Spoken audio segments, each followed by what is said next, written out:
Hail and well met, and welcome to part 2 of Dungeon Scrawlers' 3-part Westgate Irregulars adventure here in our second day of gaming for the Extra Life charity.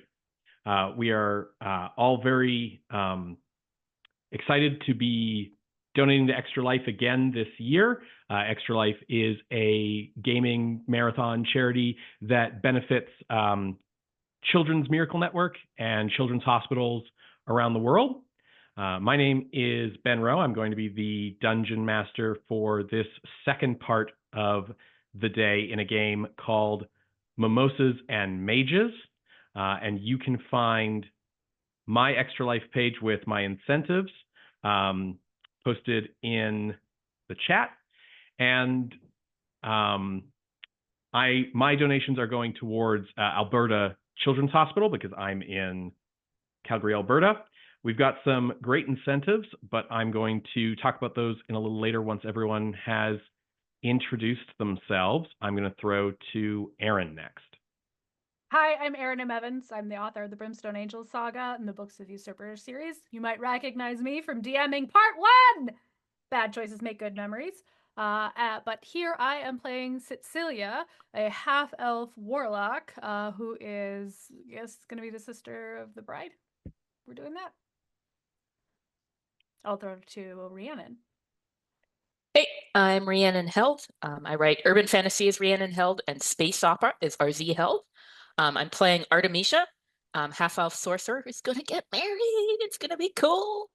And I will also do a slight disclaimer. I am recovering from back surgery, so I will be periodically standing up. I may be out of frame, etc. Apologies, but I got to make sure that, nothing goes wrong. So, we should ask you to paralyze yourself or anything. Yes, correct. Over to Emily. Hi, I'm Emily Teng. I'm a writer and game designer at Wizards of the Coast. Disclaimer, all thoughts and opinions expressed in the stream are my own and do not represent anything of Wizards of the Coast. And I am playing Kayleth, who is back after an extended breakaway with her totally not boyfriend.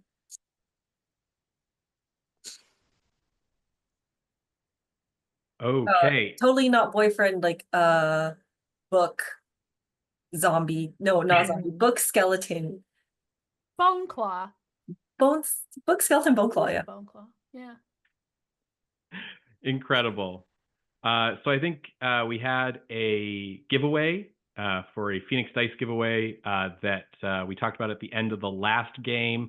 Everyone could enter in on the break we just had, so we can announce the winner of that giveaway. So congratulations to Cat's Tea Sweaters. You've won a set of Phoenix Dice. All right, so I'm going to talk a little bit about the incentives for this game, and then we can begin.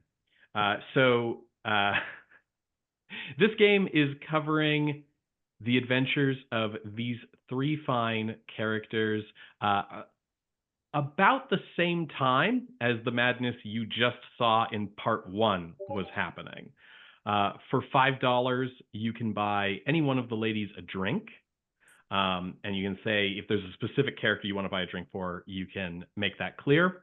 For $10, you can get a bundle of all of my DM's Guild products, which are 3 adventures and 2 sets of player options, the Feyre species and the Wilden species for 5e. You can get a bundle of all of that for $10. For $25, you can buy one of the characters a potion of healing. For $50, you can buy inspiration.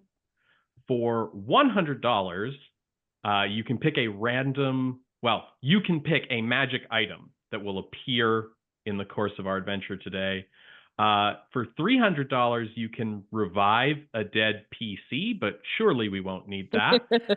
And for $500, our highest incentive here, we have Oops, You Woke Up the Tarask and the Hecaton Kyries. We've also got some milestones. So my goal today is to raise $883. And if we hit certain milestones, we get certain things. We've already hit our first milestone, which was $100. which has granted this game a gratuitous cameo from a Forgotten Realms NPC. At $250, which we are $47 away from, everyone gets the effects of a short rest. So we've got a number of great milestones. Short rest, especially good for our warlock who gets her spell slots back on a short rest. So check out those milestones and incentives at the Extra Life page. Okay, I think that's all the announcements that we had to do, right, guys? I think so. All right, then we can get ready to begin.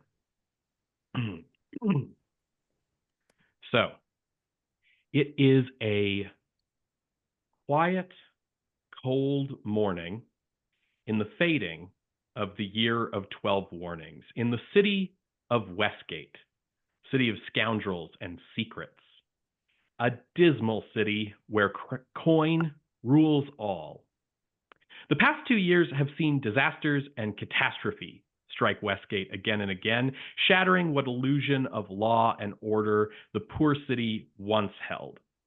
Yet it has also seen the rise of heroes, a ragtag group promoted far and wide as the Westgate Irregulars. And one of those heroes is just now awaking from a very anxious sleep in a bedroom that was once hers, but she is not in her current house. She's not in her own house right now because she lent her house, which sits on a pair of 25-foot tall secretary bird legs, to her male counterpart from an alternate material plane. It's a long story. Don't worry about it. Just say twin. People ask less questions. The story is so long, we gave it a title, Fearful Symmetry, and you can watch all of it on the Dungeon Scrawlers YouTube channel. It's so long. It takes 6 people to tell it, and 12 weeks, and yeah. Tsetseliya, as you're waking up in your bedroom at Briar House, why don't you tell us a little bit about yourself and what you look like and why you're here? Yeah. So Tsetseliya is a 20-something half-elf. She has long, dark brown hair, kind of medium skin, golden eyes, kind of strong features. She's sleeping in this room that she's largely abandoned. This is really her sister's house. In fact, I kind of wonder if Artemisia has not started putting other things in this room. So what's interesting, Tsetseliya, actually, is that when you got here and you came up to your old room on the second floor, you found that it looked much the way you remembered it. It overlooks the rose garden. It feels very familiar. It's a curious feeling, sort of like an old friend trying too hard to be familiar. Do I feel suspicious at this, or do I ascribe this to Artemisia? Well, that depends. How suspicious have you ever been about the fact that the house seems to always provide what is needed? Part of me is like, Tsetseliya is suspicious about everything. So, but occasionally she takes it way, way too far. So, I don't know, especially given with everything kind of going on, she might be willing to be like, this is a weird thing Artemisia has done to leave the room the way it was. Because let's be honest, Tsetseliya is not a tidy person. So if her stuff is here, it is everywhere. She knows where it all is. It's not like it's, it's disorganized to other people. She gets where it goes. So she, as you said, she came here to spend the night because she gave Ilya the witch hut for the night so that they could throw a bachelor party for Florin, because this was important to Ilya and important to Florin, and it was important to Sarshan, who just wants everybody to like him, even though he could just like chill out. Everybody doesn't have to like him. It's fine. So she slept here, which is a little weird because she's been sleeping in the witch hut with Sarshan enough that being in a new weird place is a little bit jarring. When Means it's you an old friend of arrived ours. here last night, you were greeted by Varys, your sister's dwarf butler. Did you try to sneak up here and stay the night without talking to Artemisia, or did you talk to her last night? She knew I was coming, and she's been so busy that I just gonna try to just kind of slide in, not disrupt anything. It's for her. Now, Artemisia, you have a lot going on because you are getting married in a couple of 10 days from now to Florin Morn, whose bachelor party went on last night. When Tsetseliya arrived, even though she tried to sort of stay out of your way and not impose, you certainly knew she was here. This morning, you are down in the parlor with Varys and with your house servant Charity, and the three of you are discussing wedding plans. And Tsetseliya, this is what in fact has awoken you, which is a little strange because you're up on the second floor and sound of conversation really shouldn't travel all the way up to your room, and yet it has, as if the house wanted you to wake up to these sounds. Rude. So, Tsetseliya, you can hear the sounds of wedding planning. You can hear different ideas being sort of suggested. And certainly there's a tenor of anxiety to the conversation. Artemisia, you're down in the parlor. Why don't you tell the viewers a little bit about yourself, what you look like today, and what's going through your head? So Artemisia is taller than her sister. She's got this sort of like nothing kind of brown hair, but she wears it up kind of in a sort of cornet type braid.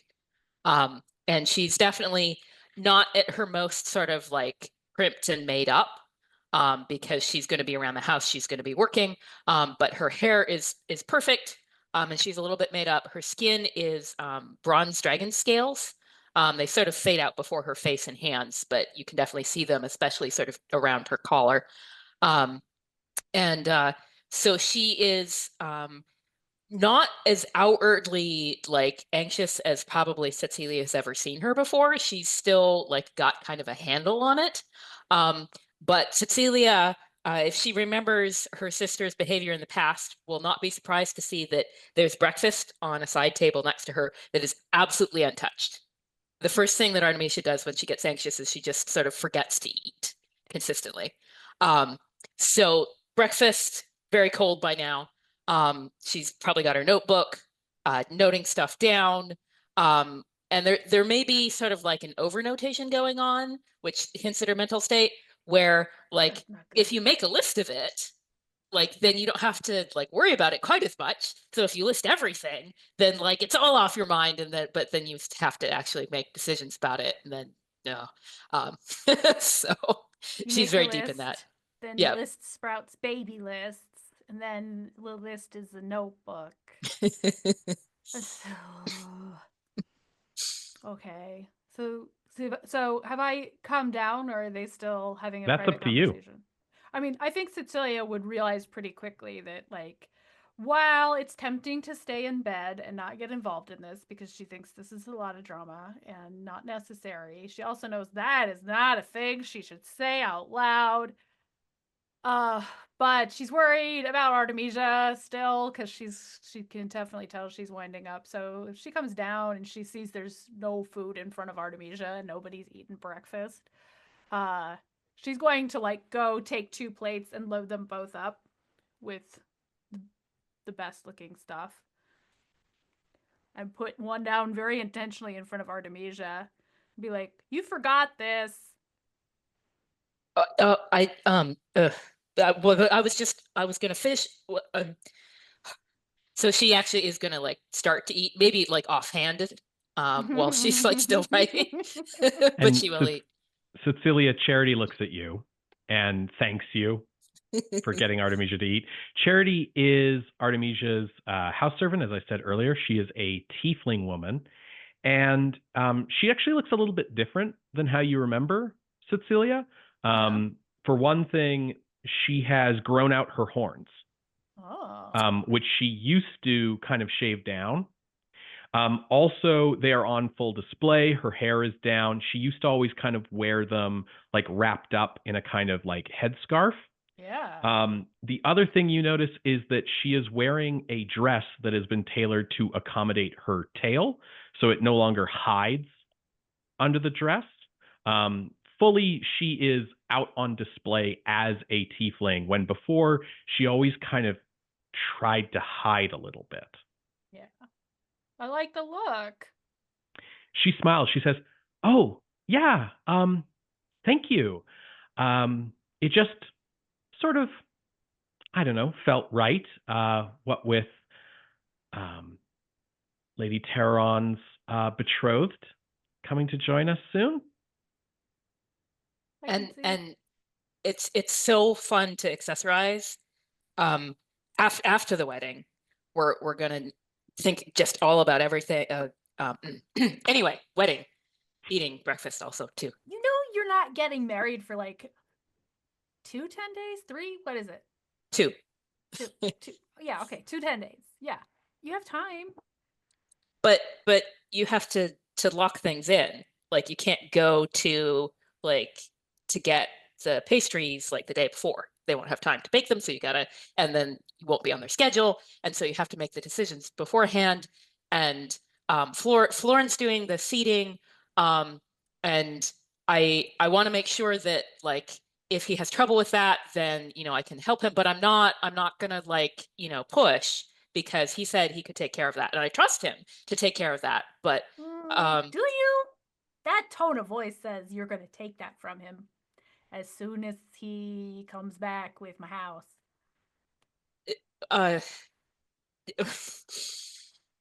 Well, Marcella isn't coming, so there's the disaster potential is lower. Yeah. So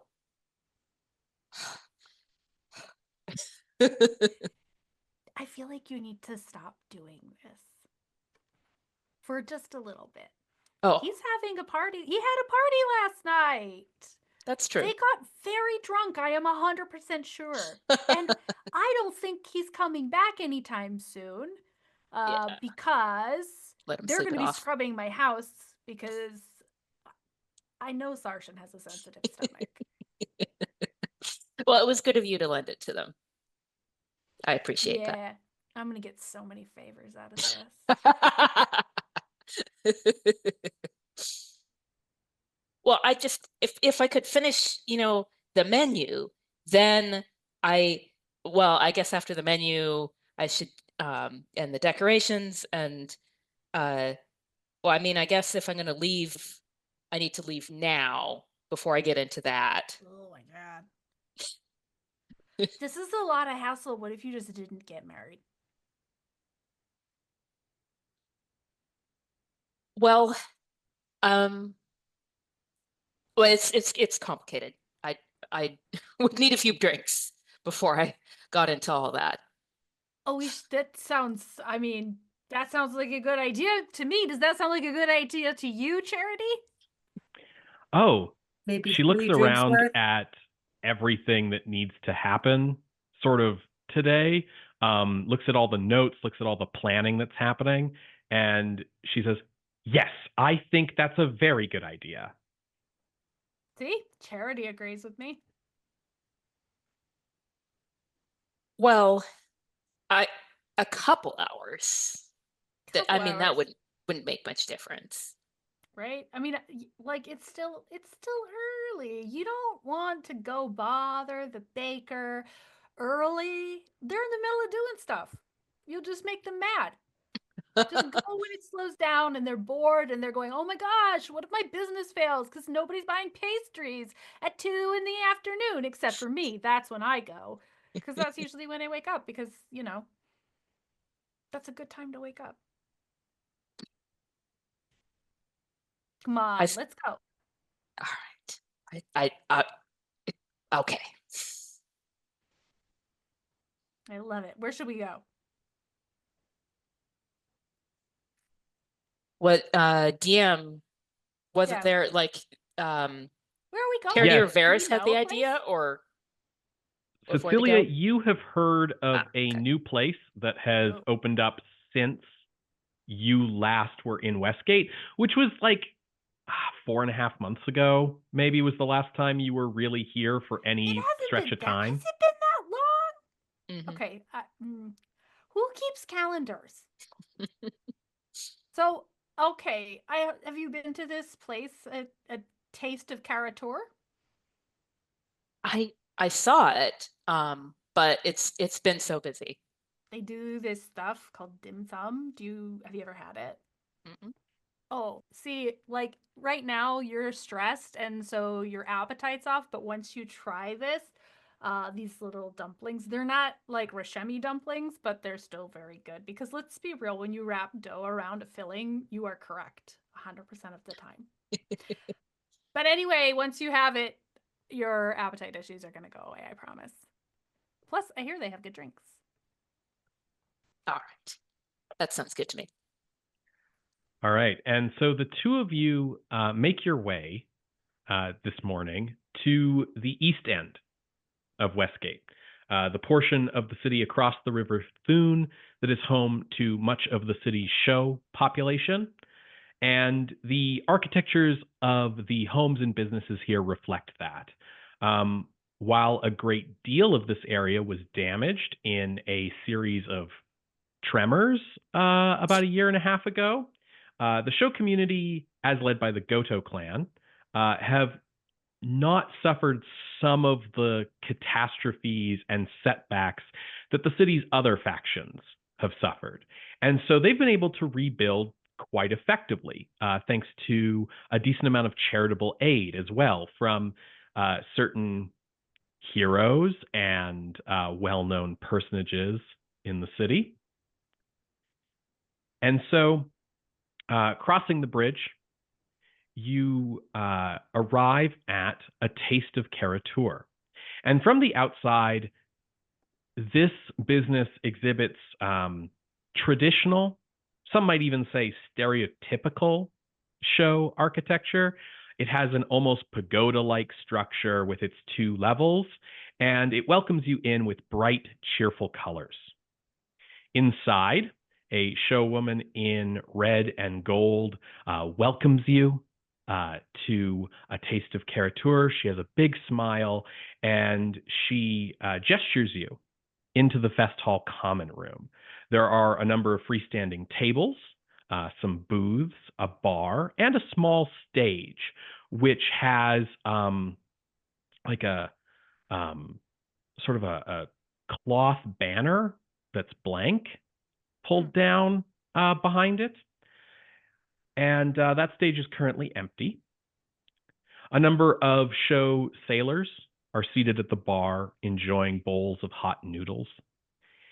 And as you look around, you spot a familiar face.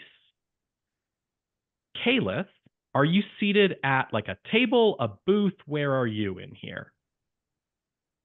At a table position so I can see everyone who comes in through the door, so that I can see 2 familiar faces arriving and go, over here, seats, seats, seats. Hey! And Emily, do you want to describe Kayleth a bit for everybody? So Kayleth is a slightly shorter than average Avariel, basically a winged elf. Got pretty pale skin from being indoorsy and booksy most of the time. Well, okay.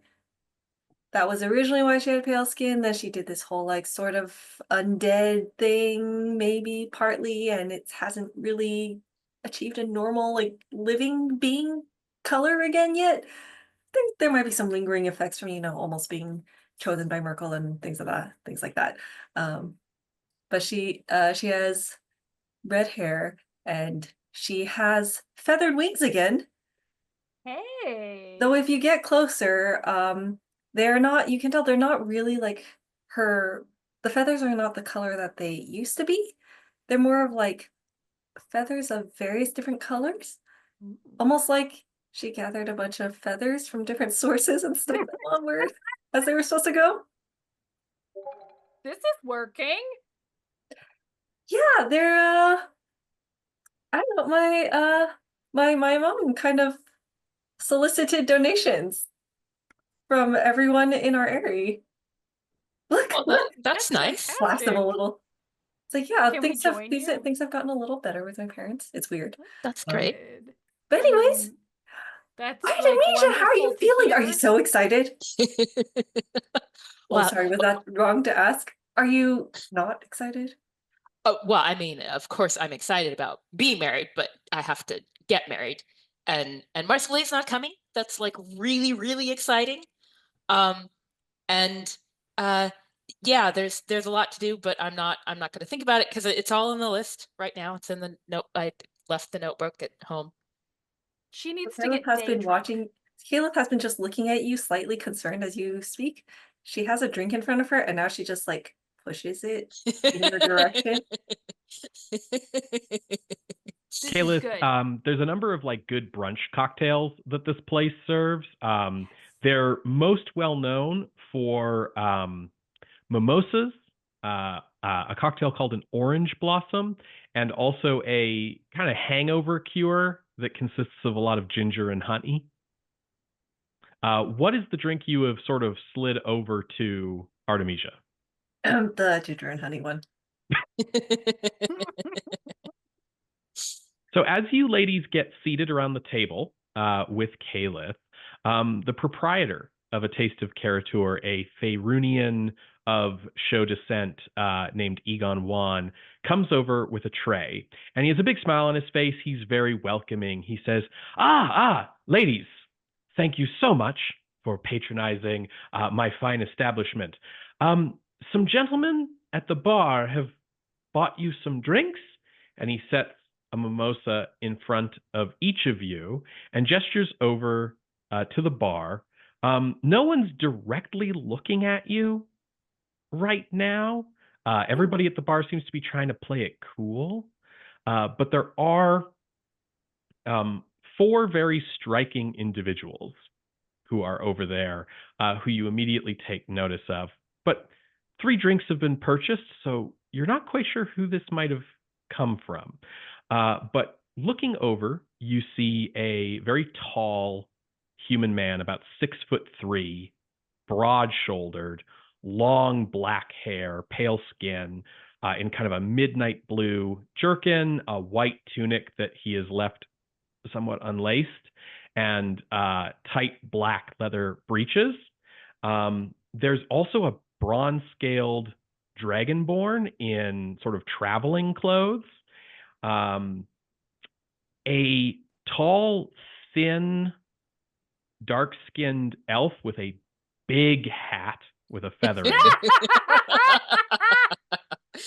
it. And there's also a very striking elvish woman with long silver white hair and pale skin, wearing a lot of green.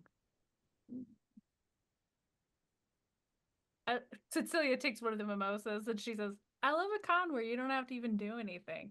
2 drinks. She's like, cheers to the owner. He smiles and nods and says, the cart will be around shortly. The cart? Yes, the dim sum cart. Celia? I thought this was What? just a place for drinks. No, they do these dumpling things. That's how she got me here. Yeah, I mean, 'cause she drinks are needs good to too. eat. She's doing that thing where she stresses and she makes she forgets to eat. She makes hella lists. And you know, I actually will say this often when you get that kind of stressed, Charity starts to go a little bit frazzled. She doesn't seem frazzled. It's kind of nice. You. So What Artemisia do takes a sip from Kayleth's drink first, and then like the mimosa arrives, and then she's like, "Do I give Kayleth back, but now Kayleth is so anyway, she'll down her mimosa. Kayleth is going to take one of her new feathered wings and reach it around to pat you on the shoulder with it. Kayleth is really just like taking every opportunity to like bask in this again.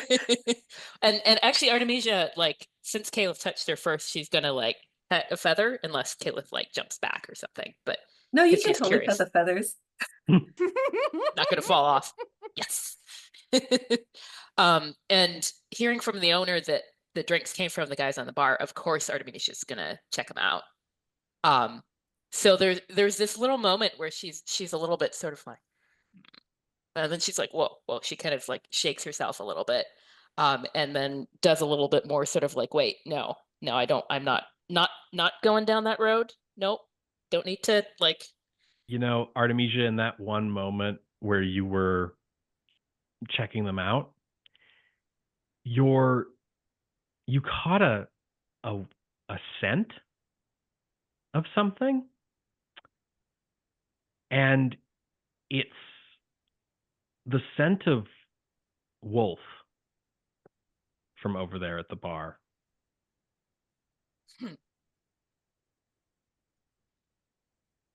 Oh, that's an interesting. Sorry. I figure we're still talking while you're reckoning with it. The guys are still out having some kind of bachelor party. They took my house. You want to make any bets on what's broken when you get back? Yeah, well, like, Ilya wanted to do something nice for Florin, and he was really annoying about it. I figure this way he's gonna owe me favors forever. Does Maybe that mean Florin the house too. is actually like it's just legs, right? And then the house, so the house is a dude. If the house is going on the bachelor party. I don't know. I never thought about the house's gender. She's gonna drink more mimosa. Artemisia is gonna put her hand sort of like on Tsetselia's shoulder and be like, do you Lysari at the bar? I got this like scent. I'm honestly like, without being the wolf, I can't get the whole thing. Tsetseliya is gonna turn and look at the bar. Does she get anything? Do you want to give me a perception check? Sure. You want to just turn into a wolf then? No? I got a 10. You don't really get anything. The pale-skinned elf woman with the silver white hair has certainly like the coloration of a Lithari, maybe. But also that really tall guy with the long dark hair. Well, judging by his sort of semi-unlaced tunic, he seems very hirsute, we should say. Are any of them looking at our table? Well, or are they still all playing it cool?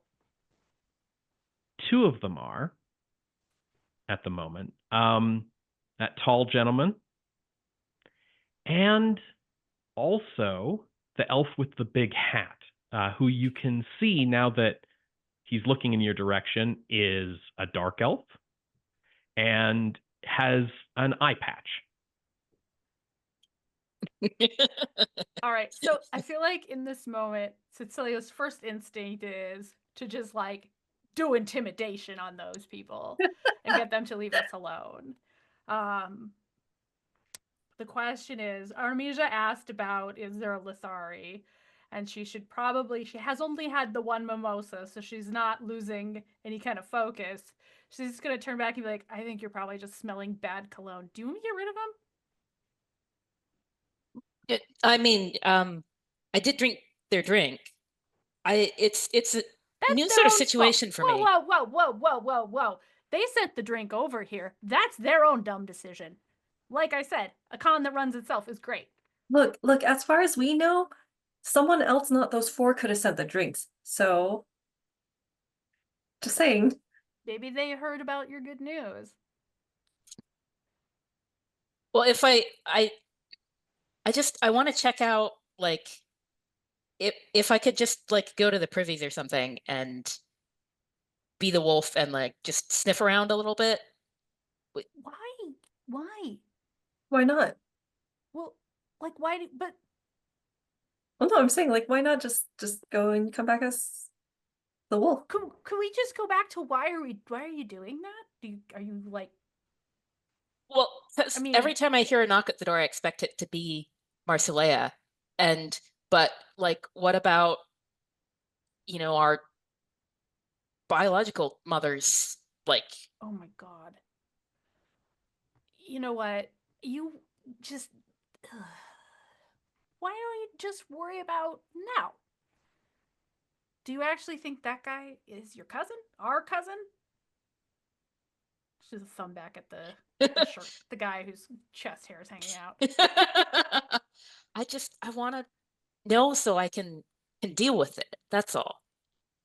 And so she's going to finish off her drink, like one chug, and then she's going to get up, and then go back to like wherever the necessary door at the back would be.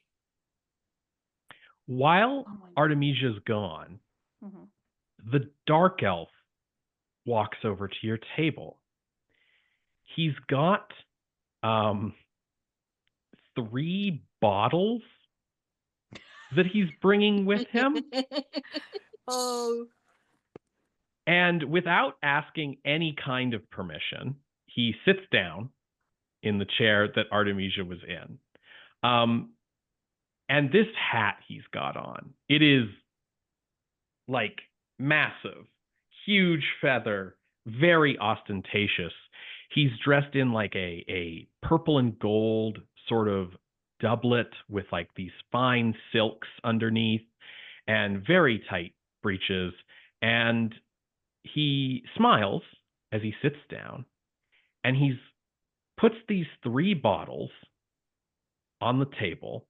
They are bottles of sherry. Each one has a label that says Scanlan's Scandalous Sherry. And none of you have ever heard of this before, like this brand. Thoughts? And sitting down, he looks at all of you. He says, "Hail, well met.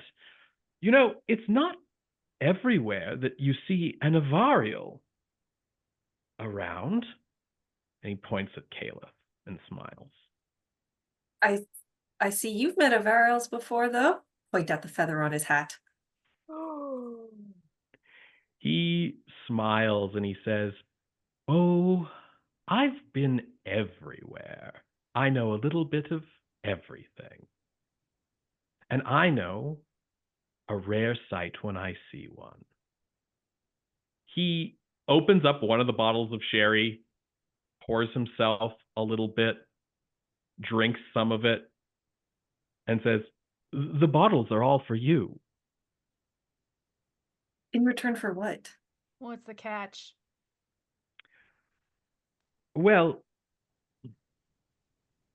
I am always on the lookout for new opportunities. That's why I'm here in Westgate. I have somewhat mercantile interests on the seas, we shall say. And I'm always looking for new information, new markets. And I had heard a rumor that no one was living at the Eyrie of the Snow Eagles anymore, that everyone had died in the spell plague. But you're sitting right here, so unless you're an outcast or something, I take it you must be from there? Tsetseliya wants to make eye contact with Kayleth. Like, how we playing this? Kayleth has like this split-second moment of where she's like, maybe I'll just run with him and tell him, yeah, everyone died horribly and I barely survived with my life. And it's super traumatic, and you are making me very uncomfortable, and then pretend to break down in tears. But this is only for a moment, because she's just like, and then she's going to like, well, she's gonna make eye contact with Tsetseliya and be like, why are you staring at me? And then we'd just be like, no, you're misinformed. My family's there. Everyone there is fine. He's looking at you very intently. And it's very strange because he's sort of like keeps glancing like over at Tsetseliya, but the direction of his gaze never sort of moves. He's looking you up and down, and his eye kind of glances over at Tsetseliya, but otherwise he's still looking right at you. He goes, "That's very fascinating information. Tell me, what's going on with your wings?" Why is he asking this? Tsetseliya's gonna just summon her spirit axe and be like, "Why are you so interested?" Oh, that's very impressive. He looks at the axe up and down and he goes, "Packed weapon? Rishemi?" Thought you've been everywhere, you know everything. "Yes, I do. And I have." My friend's not a sample for some kind of zoo, so maybe stop asking prying questions and get to the point. That's fair. Well, I was just interested in what Navariel was doing here so far from home. I myself am, as I said, looking at new markets. But I see that I have touched a nerve, and, well, an Navariel, a Rishemi Wicklarin, we shall say, and, well, a socialite when she gets back from the privies, perhaps is more trouble than I was really looking for today.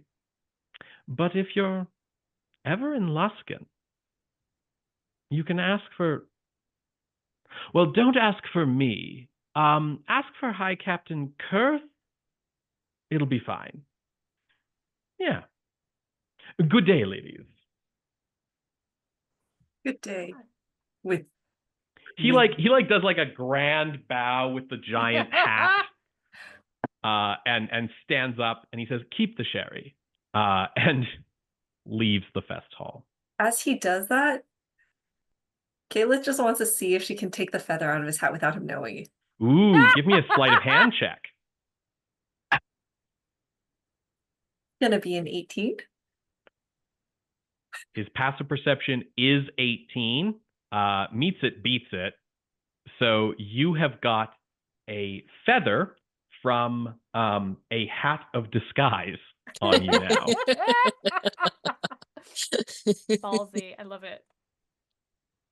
Artemisia, you have transformed into the wolf, I reckon? Yes, What's doesn't take long. What's your plan here? Okay, so as she went back, she made sure the door didn't like close latch properly. So she's going to turn into a wolf, and then the plan is that the wolf just like sticks its nose sort of through the door and sort of shoulders through the door a little bit, and then something more happens here. The wolf's not super great at planning. And for the viewers, the wolf looks like a normal gray wolf, except that it's bronze colored. And it's also wolves, when you look at them straight on, their front legs are like super lanky. They don't have the barrel chests of dogs. She is lanky times 2. So it's, and then a bit of a ruff because she's a very pretty wolf that's bronze colored. So she doesn't really look like a wolf that you would sort of find out in the forest. Do you want to give me a perception check? You're going to have advantage as the wolf. And Kayleth, I'm going to grant you a point of inspiration for stealing the feather from Jarlaxle Bainry's hat. So that's a dirty 20. A dirty 20. Okay. So there's a lot for the wolf to take in here. For one thing, there is the smell of the steamed dumplings on these carts that are being wheeled over to all the different tables. It smells like maybe seafood, like shrimp dumplings steamed. And And there's also, of course, the smell of all these people. But there's some very unique smells. You've got a wolf scent, very strong, coming from that very tall, very broad human man. And then you've got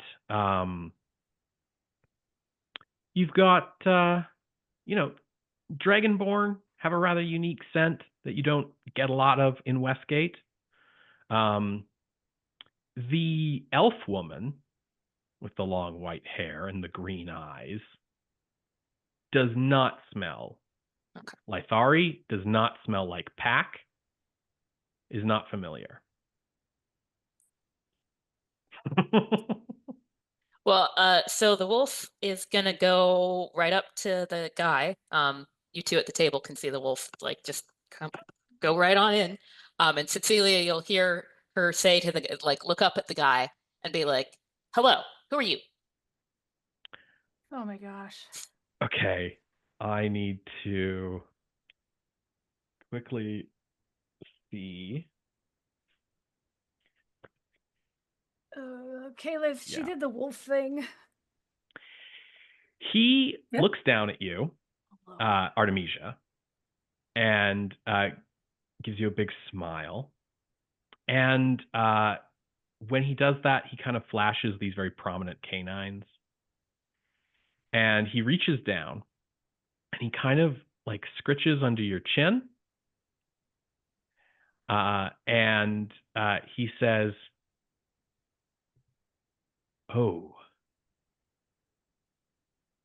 you're the elf, aren't you? It's such a pleasure to meet you." I'm just a half elf, but my mom was Lithari. Oh, are you staying? This is my pack lives here. Well, for one as touched by the moon as you, I could be convinced to stay. So actually that'll get quite a rise out of her because the wolf is very much more sort of like better at loyalty. Not that Artemisia is bad at loyalty, but the wolf is very focused on loyalty from the very start. So she's going to sort of like yelp and like kind of like not literally puff up like a cat, sort of like strong on back and kind of growl a bit. Ooh. And she's going to say, "I have a mate."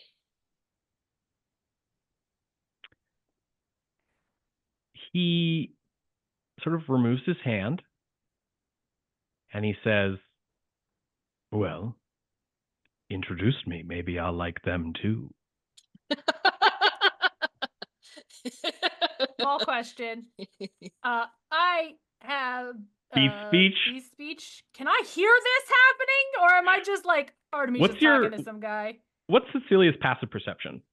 Her passive perception is 12. Okay. I think that the fact that the wolf padded out of the privies and went over to the bar and is now growling at this dude who's talking to her would certainly get your attention. Yeah. And I think Tsetseliya would be kind of like listening to see if there's trouble.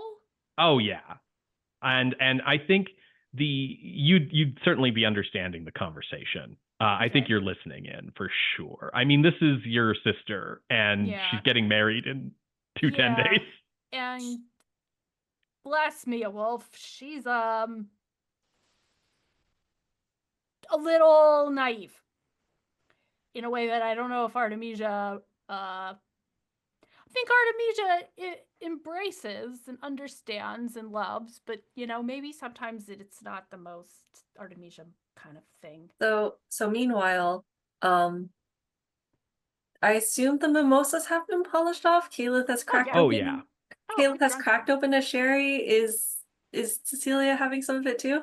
Yeah, she's sipping the sherry while she's watching Artemisia. How Do you is the think we should sherry? do you think we should help? Should we? Should The we go sherry help? is very nice. This is nice And- sherry. Yeah. What is this? Scandalous sherry? This is. Yeah, there's a picture, like a drawing on the label. Is it of- scandalous? It's very scandalous because it is a nearly nude halfling man. Oh. His sort of non PG-13 bits are covered by this lute that he's strumming. Leaves Well, I was gonna say it doesn't leave much to the imagination, but I think it leaves exactly what it needs to leave to the imagination. So Caleb cannot speak wolf, does not understand wolf, does not understand any sort of signs that four-footed creatures give aside from growling, which is usually just steer clear. So it's like He's so hitting on her. he's hitting on her. He's hitting on her. I think. I am not good at telling when people are hitting on people, but I feel like dudes always talk to Artemisia like that when they're hitting on her. Should we So interrupt? Should Artemisia we is say something? gonna sort of give the guy sort of a look, Ooh, and then she's she gonna might be like about to bite him. pat over to Tsetseliya, and be like, His eyes follow you across the room. Tsetseliya, I shouldn't bite him, right? The half elf wouldn't want me to bite him, or can I bite him? Can I bite him? Sometimes the half elf chooses things that she shouldn't. Do you want me to bite him? Yeah. Solve the problem. I'm gonna stand up with the axe and I'm gonna try and intimidate that guy. Okay. Yeah, give me an intimidation roll, Tsetseliya. Oh, for crying out loud, I rolled a 1. Which is still a 13 because my charisma is really good, but Yeah, I did roll yeah. a 1. Amazing.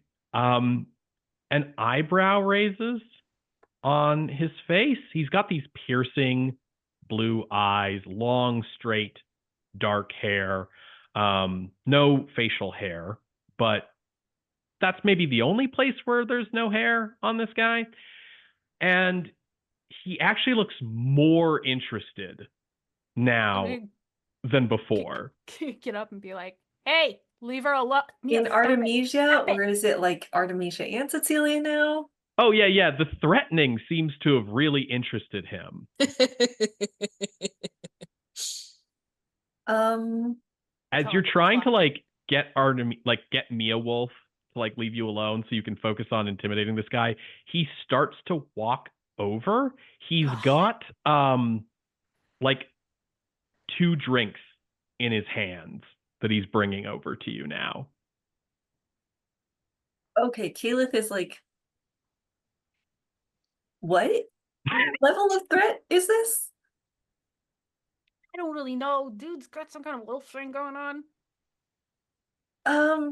Is it possible to she's do? got a mate too, says Mia Wolf to the guy. That's So not what he's coming Kayleth over here hears, for. That's not what you're coming over here for, right? I don't know He how close he is. comes over to the table. He hears what Mia Wolf sort of yipped at him. And he looks at the two of you and he says, well, I'm still curious to talk to someone who has the scent of the two of you. And then he looks over at Kayleth, puts a drink down in front of her. It is an orange blossom cocktail. And he says, do you also have a mate, or are you free?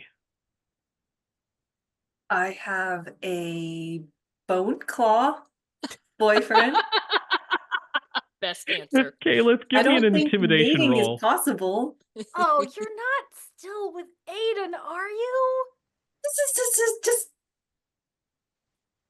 He's better as a bone claw. He's more tolerable as a bone claw. It is the epitome of it's complicated. My It's like, not I kinda- boyfriend, the book, and his interdimensional twin, my not boyfriend, the bone claw, and I. kind of discorporeated him. There's some ties that last a lifetime and beyond. Kayleth, can you roll me an intimidation check for me?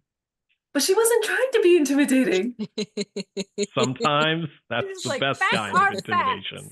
facts. That will be an 11. Okay. His reaction to like my boyfriend's a bone claw is very different than his reaction to Tsetseliya standing up and causing a weapon to appear in her hands. Which, by the way, nobody here reacted to with any kind of shock. This is a really nice place, but it's still Westgate. Yeah. And he goes, So like, it's before noon. None of that. yeah. He's like, a bone claw. No. No, I don't think we're doing that. Mia I don't think Wolf, anyone's doing that, but anyways. from your sort of shorter position, you can see that this guy has like a rolled up chapbook sticking out of like, he's got it like kind of tucked into his belt, which is, you know, a little weird. And it's got it looks very cheaply printed because that's how chapbooks work. But it's got a familiar scent. And he says, well, keep the drinks. No harm, no foul. No hard feelings.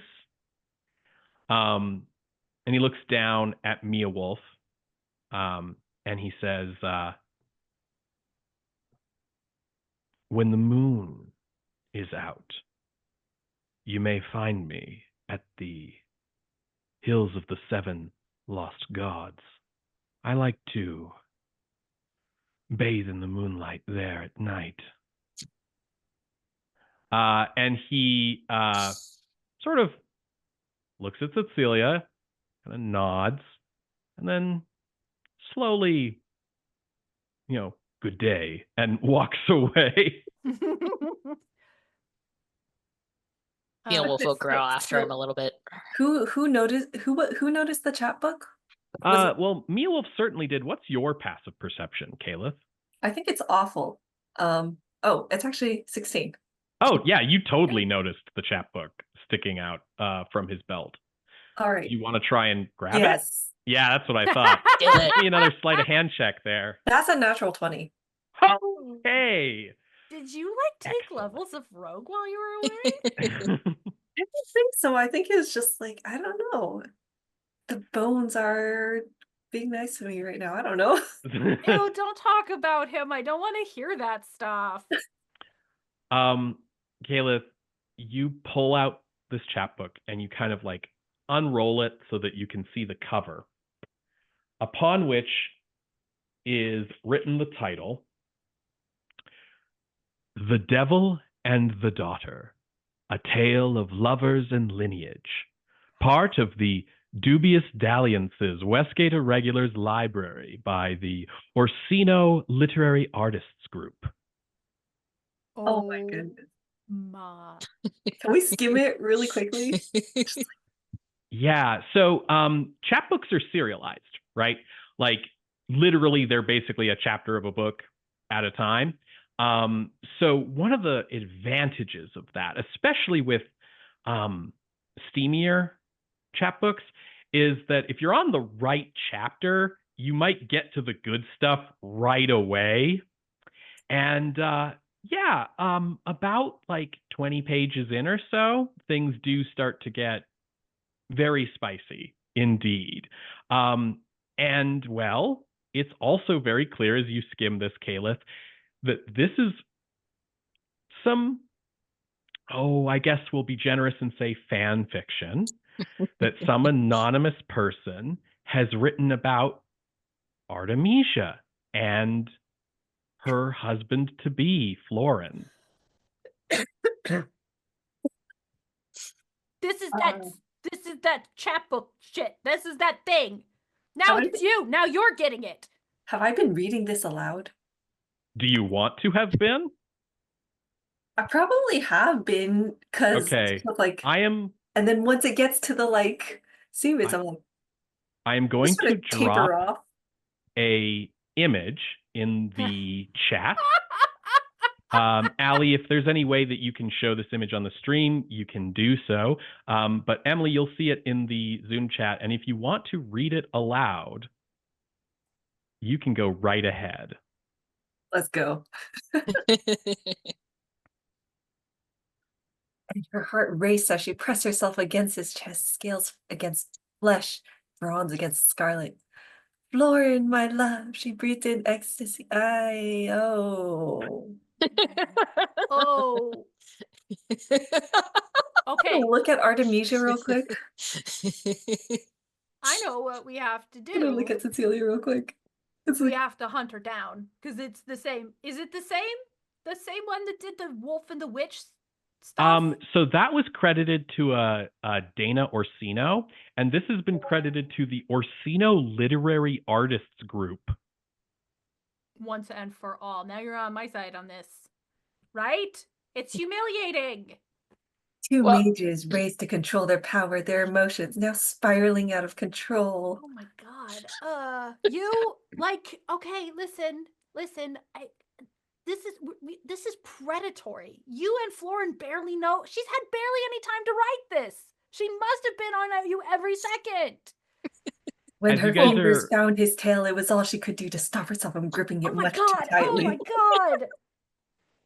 As you This guys is hard are because I'm dying and I want to hear it, but I know Tsetseliya would be super embarrassed. So I'm trying very hard to cup so I can still hear it. as you guys are talking about this, one of the servers brings 2 more drinks to your table and puts them down.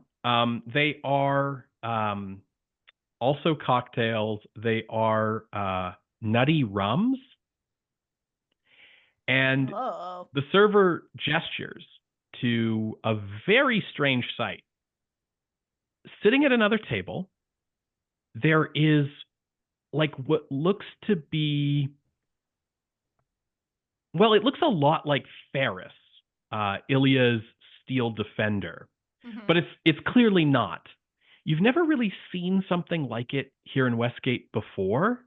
It's very unusual looking. It has kind of this like glowing sigil on its forehead, and it's also got like a tattoo, like a kind of like burning flame tattoo around its bicep, Wow. which is very odd.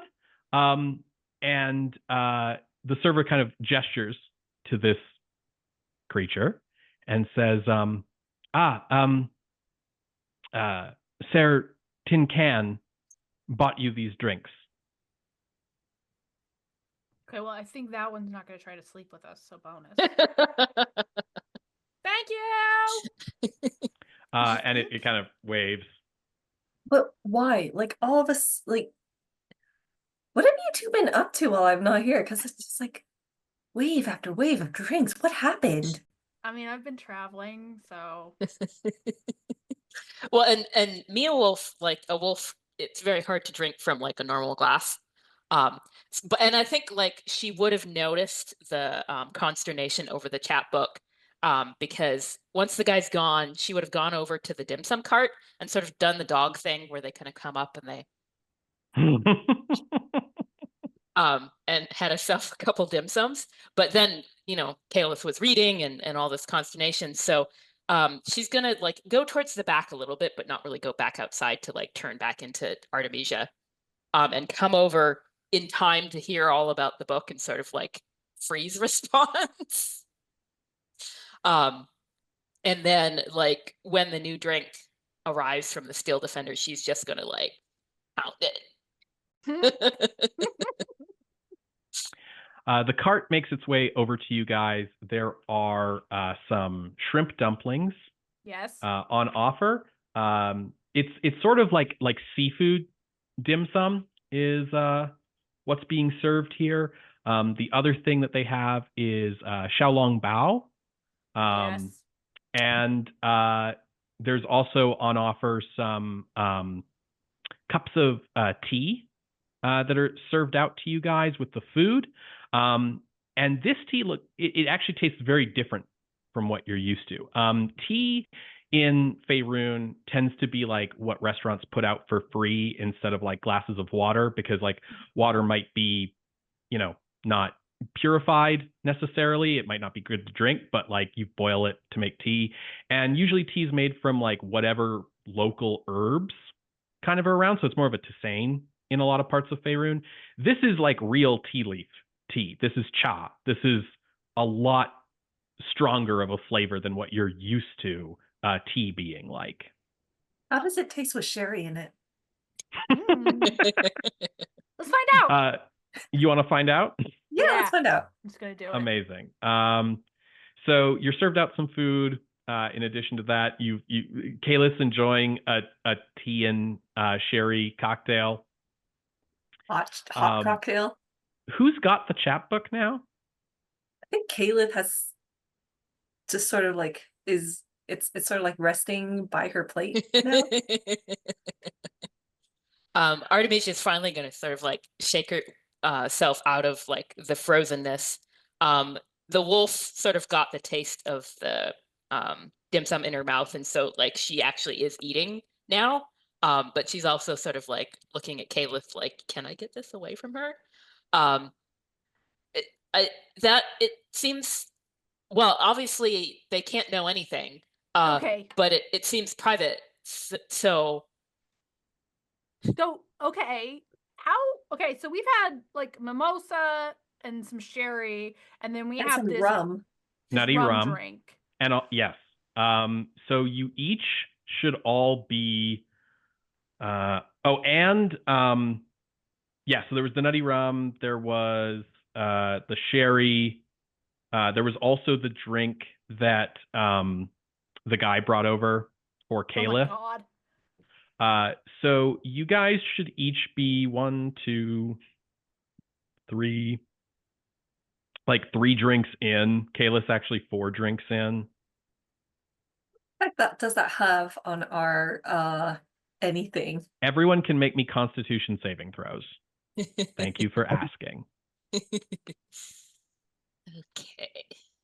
That's gonna be a solid 8.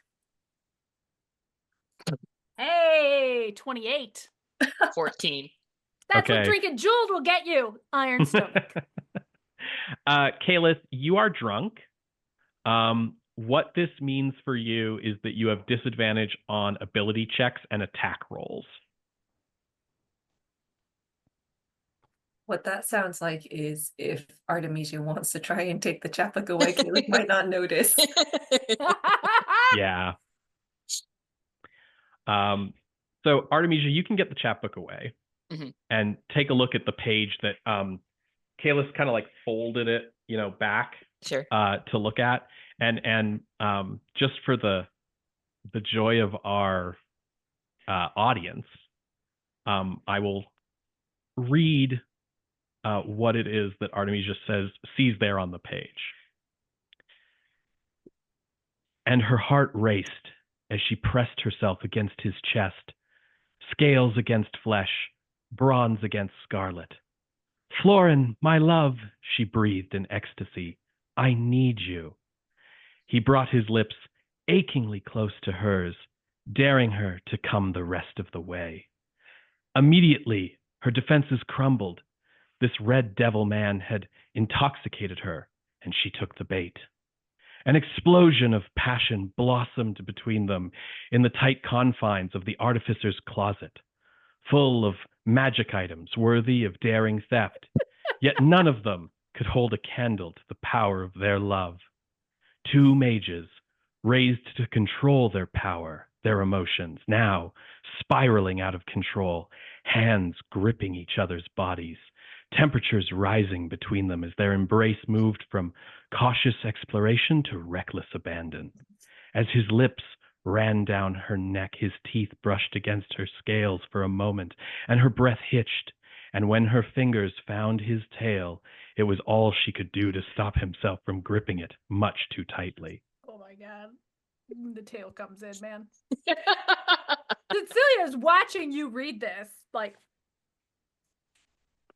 But you will recall this Orsino publishing group was probably the same as Dara Orsino, who wrote those trashy Witch and the Wolf chapbooks about her and Sarshan.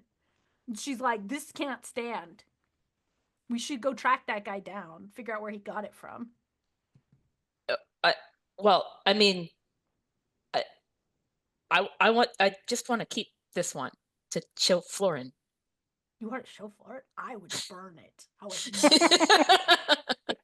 Sarshan thought they were really entertaining, but let me tell you something. It is both really inaccurate and disturbingly accurate. I don't know about that one. Please don't tell me. I don't want to know. Well, I mean, Artemisia, you remember that there was a moment where you and Florin had a conversation in a closet full of magic items at Ilya's tower in the world behind the pale door. So that's really weird that someone would know about that. can it wait until after the wedding? I mean, I agree. Like, it's weird, but like, also, I mean, Florin, he's really good with his tail, but like sometimes he needs some ideas because he's not really used to thinking of it. How much of this can Kayleth understand any of this, by the way? Well, she's turned back. Yeah, she's turned back now. Yeah, she turned back so she could read the book. Yeah. Those of you who joined us for part 1, you might know that Florin might already have a copy of this. Okay, so Artemisia, how would you feel if you read this book and like say another installment of this and it covered your wedding night?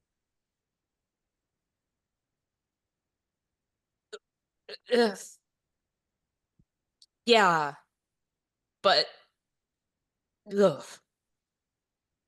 You What? Wait, why is that different?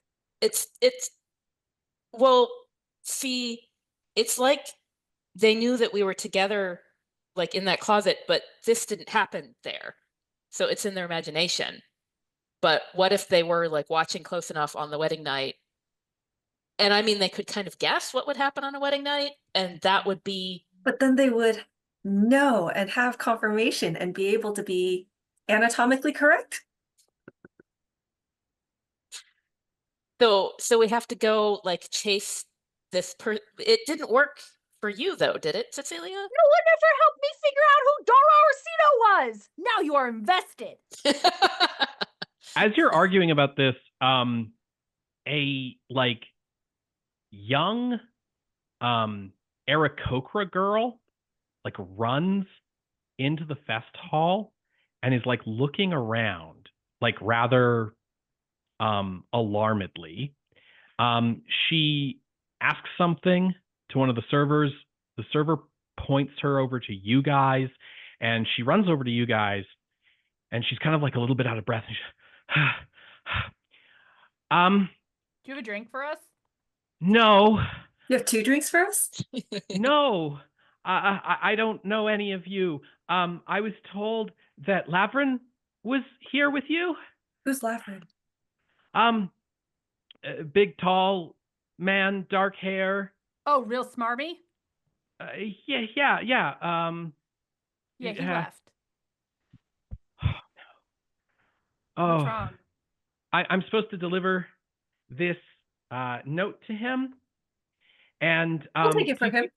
Yeah, that's fine. Give me a persuasion check, Kayleth. Also, Artemisia, like her face is going to be like, "What the hell are you doing?" Persuasion check with like -5, right? Well, you've got disadvantage because you're drunk. Oh, okay. Oh no, that disadvantage. So I rolled a 20 and a 4. You're like, it's fine. It's fine. She looks at you. It's really hard to read her expression because she's a bird girl, like full bird face. Mm-hmm. Does not emote the same way as a humanoid face. But she's kind of like, and she says, I don't know if that's okay. Do you guys know him really well? Yeah, totally. What are you trying to do here? Listen, he said he was going to come back and talk to us about meeting up later, that whole business. And I'm going to look over at the Aarakocra girl and just be like, you know how he is. Give me a persuasion check, Tsetseliya. 24. Yeah. She goes, yeah, okay. Are you Do guys... you want to know in detail what we're going to do later, or do you just want to give me the note? I just want to give you the note. Are you guys all werewolves too? Yes. Do you really have to ask? Okay, yeah. Just please make sure he gets this very quickly. Faster And than she that. passes you the note. Thank you. And she sort of flutters away. Gonna open it up and be like, maybe this is how we find out. Maybe that guy is Dara Orsino. We never thought about what if she's a werewolf. Okay, you open up the note, and it's very strange. It's a little scrap piece of paper, and what it says on it is page 24, 26, 27, 38, 39, 45, 50, 99, 47, 48, 82, 83, 77, 78, 79, 99, 108, 109, 110, 111, 39, 107, K. Oh my god, it's math. I got this. It's a I was code. gonna say, Emily. Code. Emily, go. Open up the chat book to page 24, then find the 26th letter, 27 letter. Oh, it's the Tsetseliya's go. She's like, oh, it's the spicy one. I don't want to do this. Gonna pass it back to you, Artemisia. Here. Does it work? Does it make sense? Can you do the counting, Rhiannon?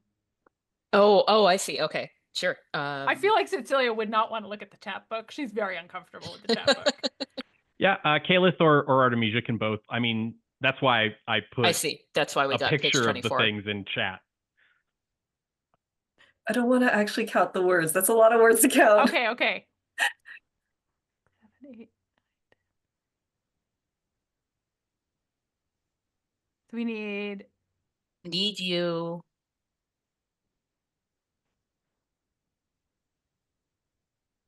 we'll count very quietly. Need To you come. to come immediately. Red.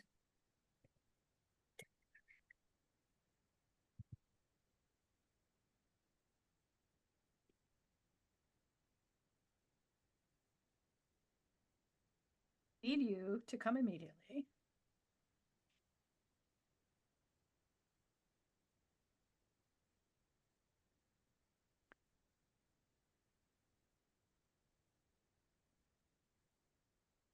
"82" is a pretty far jump.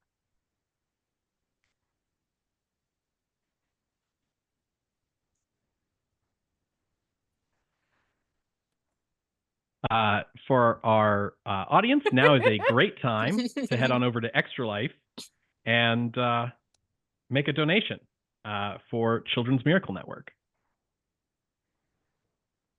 Don't buy that Tarask. That Tarask starts buying us drinks. We're all in a lot of trouble. We are $17 away from everyone getting a short rest, which at this point, the only person who really needs it is Kayleth. Need you. Does this make sense? Need you to come immediately. Red hold. Do I have that right?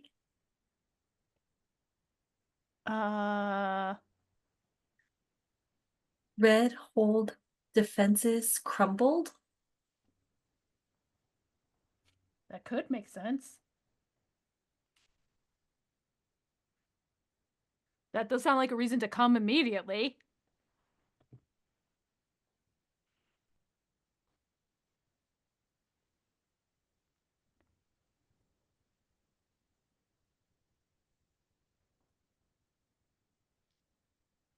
Of the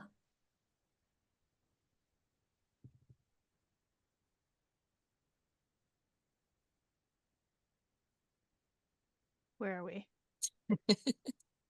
Oh, I Who's think going to I'm get up it there. first? I stopped trying. It's all you, Emily. Come on, Kayleth. Somewhere. Let's see. Wait, okay. What was the last one I said? I need you to come immediately. Red hold, defenses crumbled, and then I heard you say of the. I think I messed up there. Hold on. I need to count backwards again. Hold.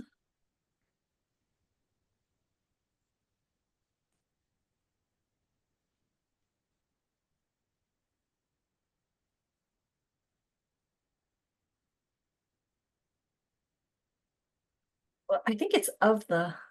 That doesn't sound right though. I hope I didn't mess up, because if I messed up, we're in a lot of trouble. Don't worry, we'll just start burning stuff down and eventually we'll get to what we need to. Yeah. We've saved this city a bunch of times. Them in the hold.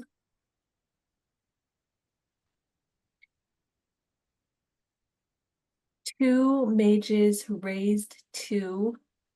Mm.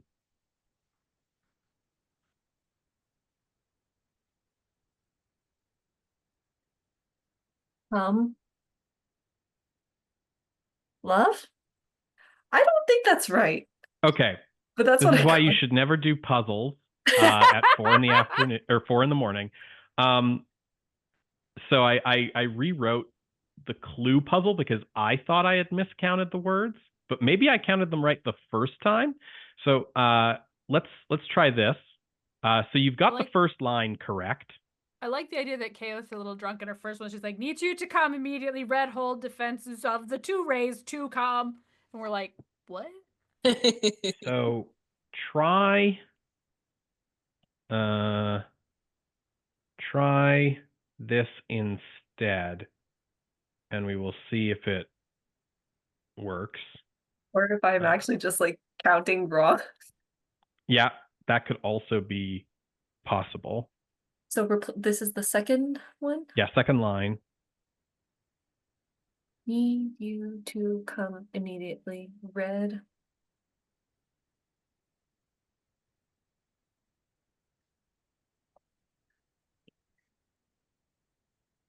Red nun?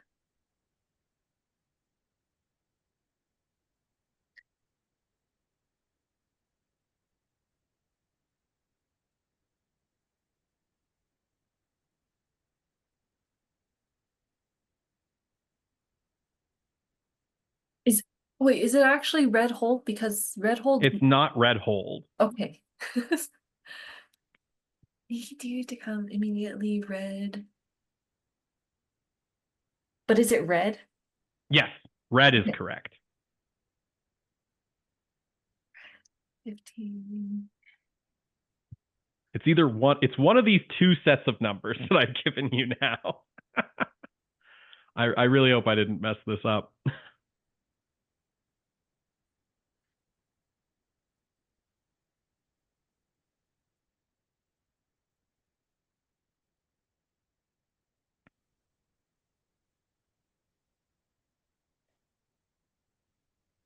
Hour?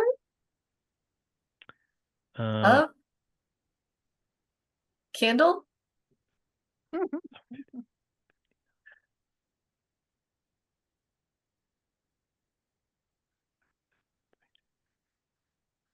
This is the meeting where they're discussing future lines of books. I think we should just show up, start splashing spells, and ask questions later.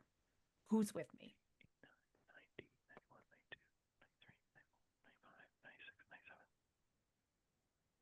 No, it should be 50 and then 99. So I counted right in the one that I gave you. Okay, so, but it's not hold. Yeah, you are 1, 2, 3, 4, 5, 6, 7, 8, 9. You're 10 words off. Oh, from where you need to be. Whoops. So you might have missed a line because I think there's Mages? about 10 words on each line. Red mages? Oh! Yeah, there you go. Red Now- mages' defenses crumbled. Red I mages. thought we got rid of those guys.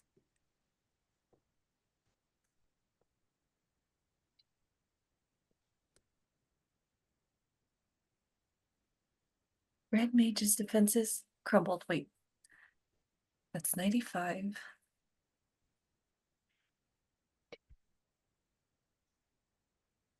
And none of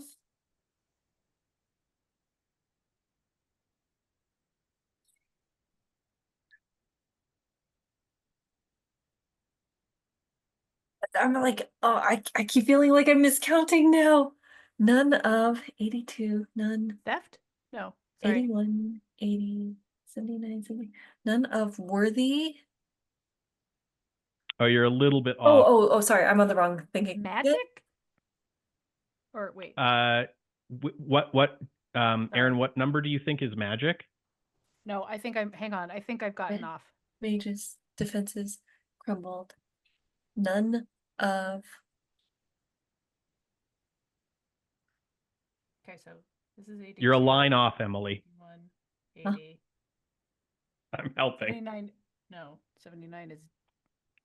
No, 79. mages. Worthy? No. You know that 99 is mages.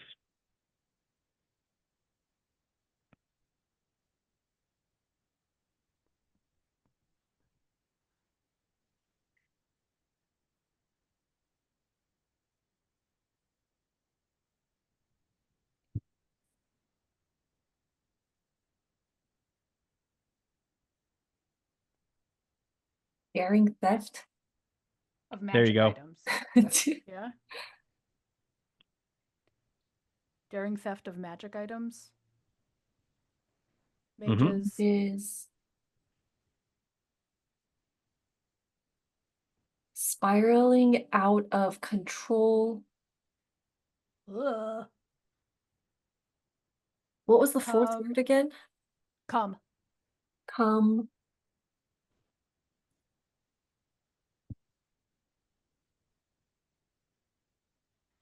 Now?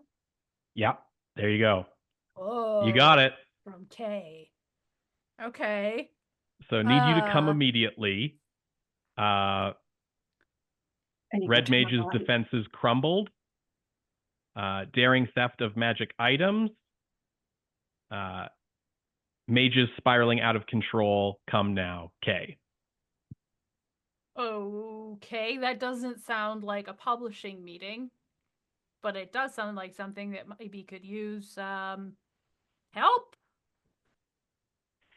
And I think on that note, we're going to take our break and come back in 10 minutes, which is a great opportunity for folks to donate to Extra Life, enter the giveaways if you haven't already, check out the incentives, and in 10 minutes, we will come back with our ladies rushing to help whatever crisis now faces Westgate. Welcome back to Dungeon Scrawlers' second day of gaming for Extra Life. Extra Life is a gaming marathon charity that benefits Children's Miracle Network, and we are raising money for children's hospitals across the United States and Canada. If you head on over to the Extra Life page for myself, you will find some incentives for the game we are currently playing. All of those donations go to benefit Alberta Children's Hospital. And we are back with part two of today's gaming, Mimosas and Mages. And we have a giveaway to announce, a winner here as we come back from the break. This is a winner of a gift certificate from Monty Cook Games and also a copy of Your Best Game Ever. And this is for Alzenament. Is our winner here. So congratulations, Alzenament. Okay, so when we last left our three ladies, they were inundated with drinks at a fest hall called A Taste of Karatur. The only one of them who's drunk right now is Kayleth, which maybe it has something to do with Averial having hollow bones or something. more surface area to absorb the alcohol. Hmm. Lower body weight, more, each cup has more effect. Yeah, exactly. But while you were sort of enjoying yourselves, you attracted the attention of a werewolf named Lavrin. And you weren't really wanting his attention, so you made that very clear, and he left. Unfortunately, he left before a message could be delivered to him, which you guys have intercepted. It was in code, but you guys figured out that the code could be solved with a page from a book of spicy literature, we shall say. And you now know that something big is happening with the Red Wizards here in Westgate. The reference to defenses crumbling and theft of magic items has put you all in the mindset that something is going on at the Red Consortium, which in Westgate refers broadly to two things. The Red Consortium is kind of a community organization of Thayan expats in Westgate, but it also refers to the set of buildings by the Athagdal docks in the East End, where the Thayans meet, they live, they work their trade, they sell their wares, which consists mostly of potions, spell scrolls, and common magic items. But if you know the right Thayans to talk to, you can find some, let's say, higher level magic items as well. And if something is going on there where defenses have crumbled, magic items have been stolen, mages are spiraling out of control, it's not good, gang. And you've decided that while your relationship with Westgate has often been rocky, you don't want any harm coming to anybody or any major catastrophes happening in the city, at least not this close to Artemisia's wedding. And so you have headed out to the Red Consortium to see if there's anything that you can do to help the situation. So we're going to pick up with you guys on your way there. And I'm curious what the three of you guys are discussing, if you kind of have any plans, any thoughts as you are hurrying to the Red Consortium. This is better than planning for table charts for a bunch of people you don't even like that much. It's just kind of like coming along, and she has the remaining bottles of sherry, and every now and then she's just like, what? So Artemisia has been sort of like a little bit lost in thought. And when Tsetseliya says that, she's going to be this is definitely something we need to take care of right now. And she's going to like kind of catch at Tsetseliya's arm to like make sure that they're sort of like don't have different speeds, that they're in line with each other. She's going to say, this whole like tracking down the author thing, that's not an excuse for you to miss the wedding, is it? No, it just seems like an important thing to take care of before you marry someone and drag him into that mess. Anyway, you could move it later. We don't have to do it right now. Wait, you don't have to do it right now, right? You're not like pregnant, are you? No. So okay. I was damned. Like I died, and like I showed up in Malbolge, and like I don't want to wait around for things. You know? Florin is a harper, and I've got like crazy relatives. Like you weren't even here. I haven't told you about Great Aunt Bai and like her feud, like the Great Worm, and like I don't want to not see something because there's so much weight, and I'd like to face it with somebody. And so this is really important to me, and I really hope that you don't just sort of like leave again. I'm not gonna leave and ditch out on your wedding. I mean, it's not like people I don't like are gonna be there, so that's fine. So you just leave when you Right. don't like people, so So that's why you've been gone these months. I leave when people don't need me around. Wait, what do you mean need? Of we want you here, but like I'm trying to give you space. I'm giving you space. Don't get it twisted. Why do I need space from you? Okay, You're the one who runs off. well, right now I want to run off towards some red wizards, but if we're going to do this, then you've been pissed about Skaha all of this time, and I feel like that's all you ever want to tell me about. You're obviously mad at me because something she did, which is not fair. I didn't ask for our terrible mother to come back. I didn't ask for her to get in my business. And that's not my fault. Well, I'm not. Clearly, you need to work through some stuff, and you don't want to work through it with me, so I left. And I came back. How do you know I don't want to work through it with you? Like, I know it's not your fault, and I can't not react to Okay, and you don't. When have you actually like talked about it? Like, clearly you don't want to talk about it.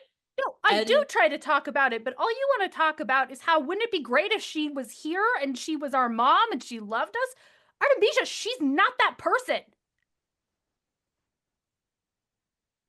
but I just you had her and I didn't. For 3 years. I had her for 3 years, so I get to remember her abandoning me. Thanks. You act like I got something you didn't. You act like she gave me something and took something from you, but I think you had it a lot better because you didn't have to remember that. And you at least had Marcelea, who is awful, but didn't dump you with a horrible dad like Lazar. Barcelona was. I don't have anybody. I'm planning a wedding and I don't have any friends. I have no one to invite except you, and you're not here. Me and Stong and Sturge and Kayleth. Kayleth, you got invited, right? We're not just. Of course I invited Kayleth. I got invited. I wanted to check. Didn't want to make this double awkward. I don't have any friends from childhood. And so I just have awful family, but I don't really have them. Like I kind of have my dad, but I don't have Marcelea. I don't have people. And I want people, and now I guess I kind of do have people, but is it so wrong to have wanted to have people growing up? No. Do you think I don't know what that's like? I only got to be fake friends with people. And the one time I did trust somebody, it really didn't work out very well. I don't know why you think that I don't have any idea what you're talking about. It just looks different. But all you want is Skaha to show up. And I mean, God, why don't you even give her the time of day? Why are you even letting her have that space? It's a good thing she's gone because she was never going to be here for us. Well, yes, not this one. I still talk to the other one. But Oh. I mean, so maybe you do kind of understand, but I don't think you're trying to understand why I want to you want to be rid of her, and I wanted to try again with her and it didn't work, and I don't think you understand why I wanted that. Because you didn't talk to me. You never talked to me. Bullshit! Bullshit, Artemisia! Fine. Maybe I don't understand why you want Skaha back. Maybe I can't understand what that's like. But maybe you don't understand either. And maybe... Look. All I wanted was a mom who took care of me, and I knew that I didn't get that. And maybe you got to pretend that she was out there and maybe she was good, but you didn't listen to me when I told you, no, she's not good. And that really kind of hurt. You thought that she would turn it around, that it would be okay, and you could go in and get that from her, even though I said she's not going to do it, because I didn't want you to get hurt too. The more this comes up, the more we talk about Skaha, yeah, maybe I'm not talking to you enough, because you didn't trust me, and I wasn't. If you were anybody else, I would have run, maybe. If it was another time, I would have run, but I wouldn't run away forever. I'm sorry I didn't come back. I'm sorry I didn't tell you all of this. But she's not worth it. Don't waste your time on her. I'm here. I'm your family. And if you want to get rid of me, you're going to just have to try a lot harder, because I'm really stubborn. I guess I didn't listen when you said that, she was going to do what then she did. I'm sorry. I'm really sorry I was right too. It would have sucked if she'd done it to me and not to you, but it would have been better that you got what you needed. I guess. Well, I mean, so she did it to both of us, kind of at different times. So Yeah. I guess, we have that to share. Yeah. I wish you didn't have that, but I'm glad we're not alone. Yeah. I'm Someone glad else knows what you're it's like. here. And I'll try to help you find the author. She's gonna hug Artemisia. She's be like, we're gonna kick her ass so hard. And Kayleth is just standing there, drinking sherry, watching this. So Kayleth is at least aware enough to know that she shouldn't ask the foremost question on her thought right now, which is, so what would a dragon and a wolf baby look like? And as you're having this touching moment, which is going to win inspiration for Erin and Rhiannon, there is an explosion from the north, and a plume of fire is going up into the sky, and smoke. And, well, you realize that this is a problem for several reasons. One of which is that the Red Consortium should have a roof. So if there was a fire inside, you shouldn't be able to see a big plume of smoke. Yep. And a flame coming from it. And you sort of double time it over there by with this explosion. When you arrive, you find that the area is in chaos. People are screaming. There's smoke everywhere. The Red Consortium's roof is gone. Oh no. And it doesn't look like it was blown off in the explosion. It just looks like it was sort of sheared off. The explosion is much more recent. Everything's on fire, and the fire burns kind of the greenish purplish flame that tells you that this is magical fire. And as you arrive, a mage battle is indeed ongoing. There are dead bodies on the ground, some of which are wearing red robes and are sort of bald, and tattooed, some of which are much more unassuming people.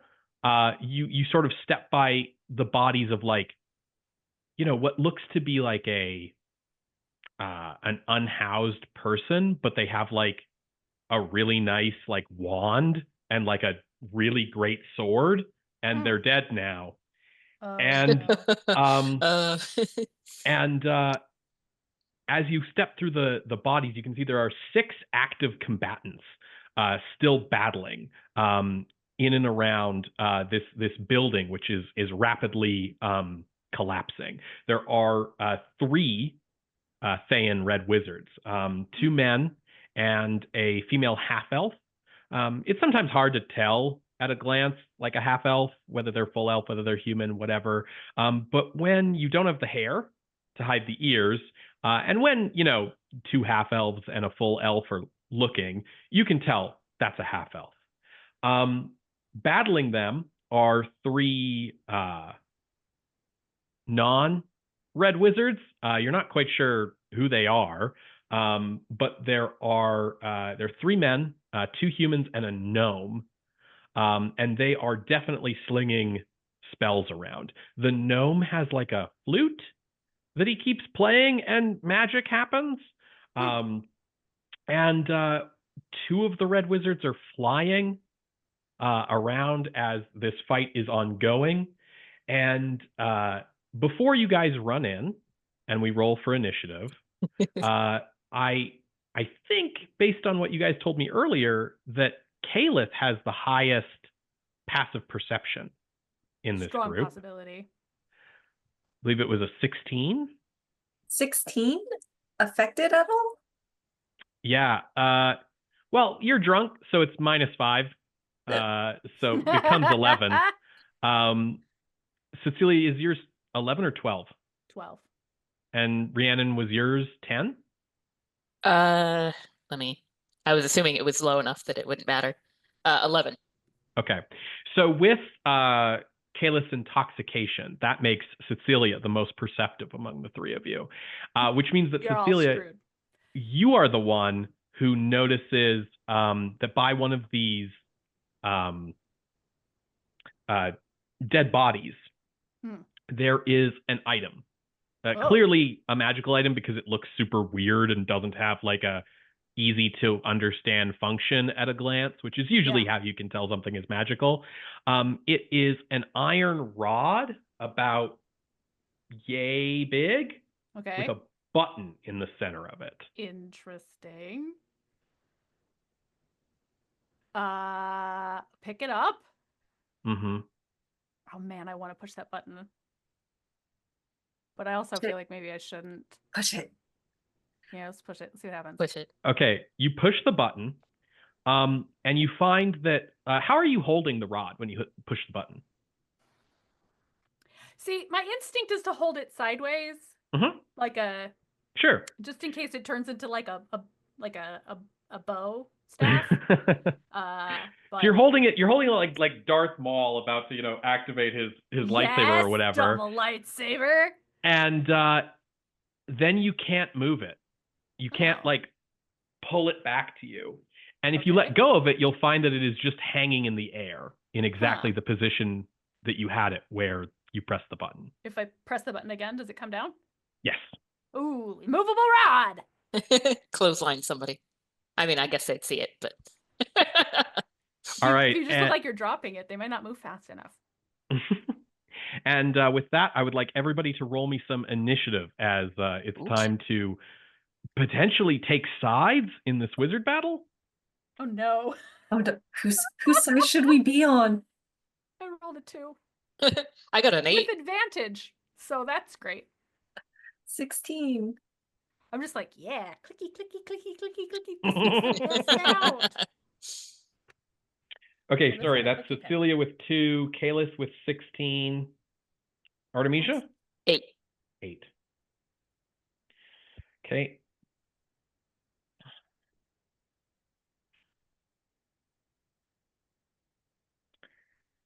Oh boy. So whose side should we be on? Not the red wizards. Those guys are assholes. But what happened to their place? Question number 2. First step, take out the red wizards. They're like my ancestral enemies, if that helps. That does help. That makes things a lot simpler. Right? Okay, so it is the non-red wizards who are up first. And as I mentioned, 2 of the 3 red wizards are flying. This building is like a rather large complex. So you start like a decent distance away from the fight. I'm going to say 120 feet. And these red wizards are flying maybe about 20 feet up in the air. The 3 men who are fighting them One of them, the gnome, plays a little tune on his flute. And Kayleth, you're very familiar with what happens next, which is a piercing ringing sound occurs near the two red wizards and who are in the air and knocks them out of the air. They fall to the ground. And some of the walls kind of crumble and shatter around them as they fall to the ground. The two human men have disappeared completely. You have no idea where they've gone. And that's going to make it Kayleth's turn. So all three red wizards are on the ground now. All right. How close? Okay, You're about 120 feet away Yeah. from them right now. All right, let's just first of all, have they noticed us? Oh no, they're really busy fighting each other. So you have kind of the drop on them. Cool. Who seems like they would be the most surprised / weakest / easily picked on? Well, it's probably going to be one of the two that just got a shatter spell dropped on them and fell out of the sky. How would they like a second shatter spell? Ooh, okay. That's a Constitution saving throw from them, right? Yep. Okay, one moment, please. As I'm still taking health off of them from the last shatter that happened.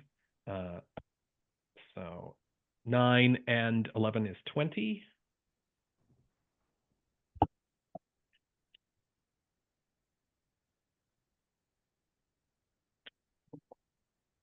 Okay, and we are making a Constitution saving throw, 10-foot radius, so it's only going to get the two of them, not the third red wizard. And our con saves here are 13 and 14, which I'm pretty sure does not beat your spell save DC. Nope. Con save is a 19 here. Yeah, you're a level 18 wizard. That's just not going to cut it.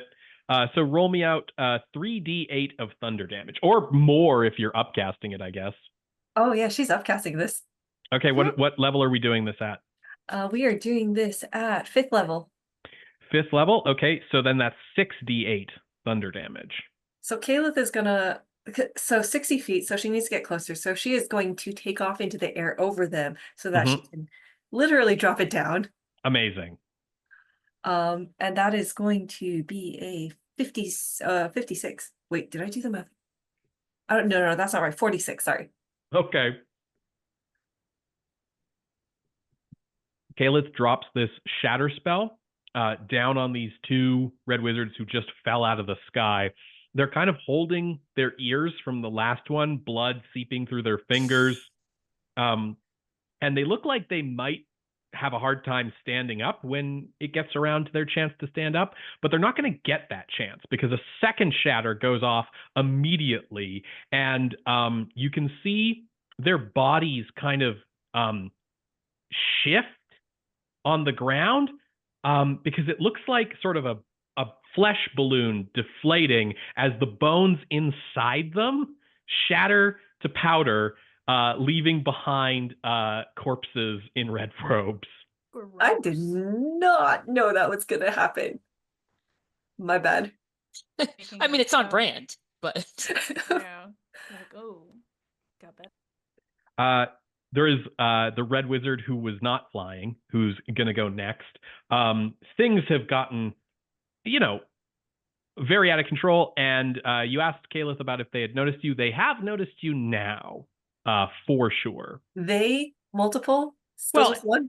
I mean, there's one red wizard and there's the three other people. Everyone's noticed the Avarial who flew up and killed, two red wizards.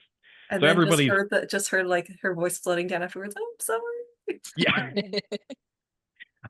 So this red wizard who's left, this is the half elf, and she is looking around furtively like she kind of wants to make a getaway. And she considers her options, and what she's going to do is she is going to drop a spell on the three newcomers.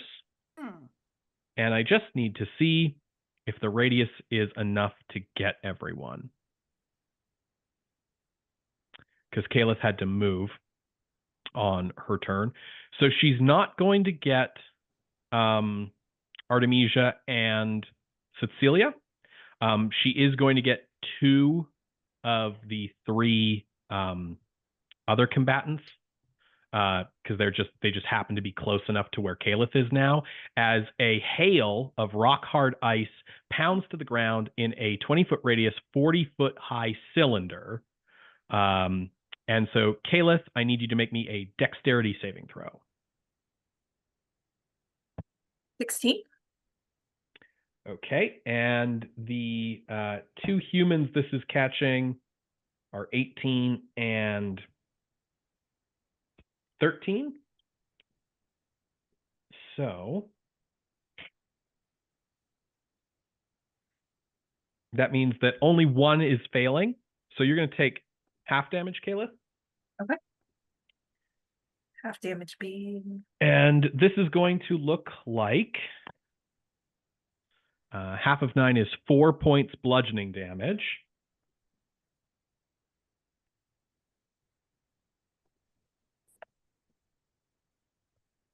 And half of 11 is 5 points cold damage. The hailstones that fell to the ground are making the area around the 2 human men difficult terrain. So if you want to get over and help them, it might be a little hard if you can't fly.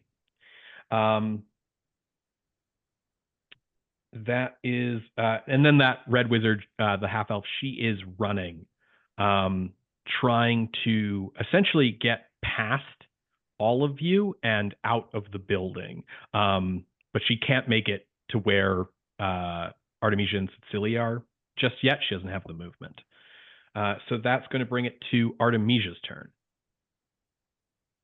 I mean, I know we're supposed to be fighting the red wizards, but Artemisia, I think, is a little sort of like ambivalent.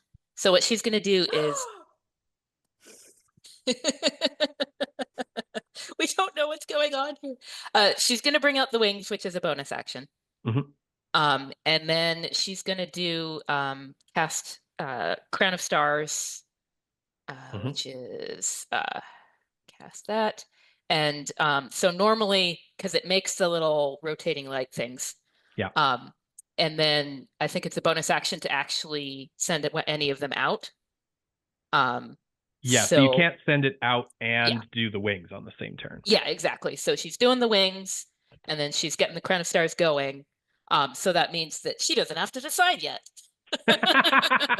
Got it.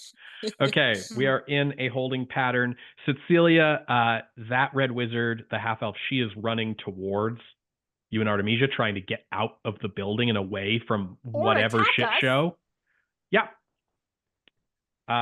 She is trying to get away from you guys and get away from this shit show, and she's running towards you because you guys are the nearest to the entrance.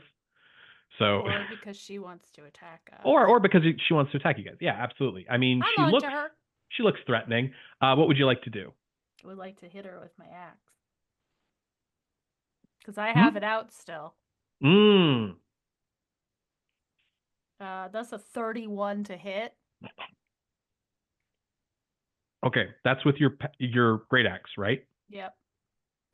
I mean, so what you feel as you swing is there's a moment of resistance as your blade hits some mage armor that's in place, but your magic is stronger than this lady's, and it cleaves through the mage armor and hits her.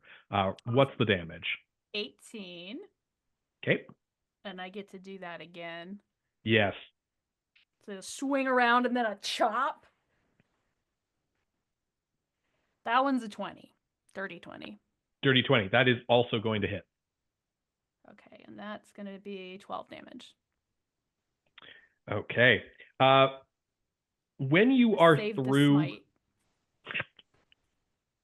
When you're through with this wizard, you can see that she is bleeding heavily from the wounds you have dealt to her. She's like almost brought to her knees, and she looks at you, and if I'm not mistaken, you, like Tsetseliya, does not have her mask anymore, right? So I think, oh man, I've forgotten what's happened to the mask. Because Yeah, didn't it get burned in the fireplace? Didn't that happen? it did, but it wasn't burnt up entirely. I feel like Got it. Okay. It was like burn damaged. Okay. So do you have it on you somewhere visible? Yeah, I think Tsetseliya. You know what? We're gonna call if we're calling short stories canon. Mhm. Then in the Fearful Symmetry short story, She has if it. I am to be whole, Tsetseliya has her mask. So yeah, she has it. And actually, I feel like when Tsetseliya goes into a fight, and especially a fight with Red Wizard, she's gonna like pull that sucker down. Yeah, Yeah. absolutely. So there's kind of the Vermiani and Wicklaren masks have been described in a lot of different ways over the course of the last 4-5 years that you guys have been doing this. But I feel like when you're standing over someone and you're wearing one of those masks and you're sort of chopping at them with an axe, there's almost like a Jason sort of vibe. Friday the 13th, especially if you're a Thayan. I think that Vremyani with their masks are probably like, there's probably some Thayan horror chapbooks like that. So Tell she's your kids stories at night. Watch exactly out. She's kind of freaking out, and she says,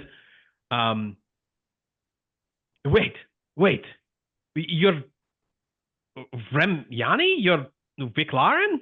I'm your doom. Okay. She looks very afraid, and she says, "Did you send that thing after us?" I don't know what she's talking about, do I? No. I don't want to look like I don't know what I'm talking about. Yes. And there's another one coming. Okay. Give me a deception check, please. I'm sure it'll be fine, but It's a 15. okay.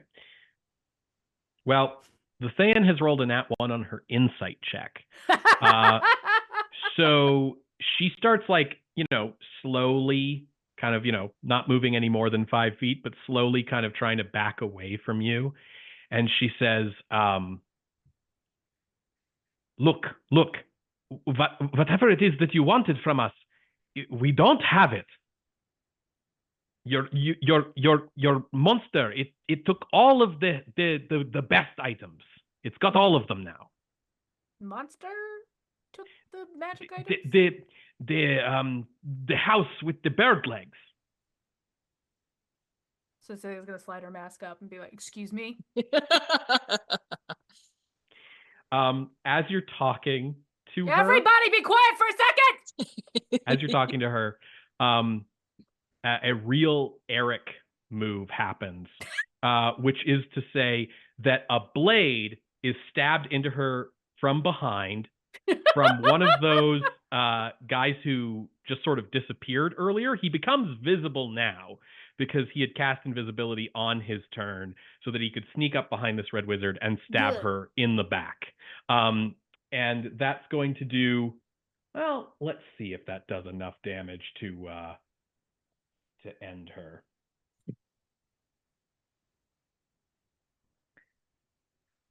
Just barely not enough. So she vomits up blood.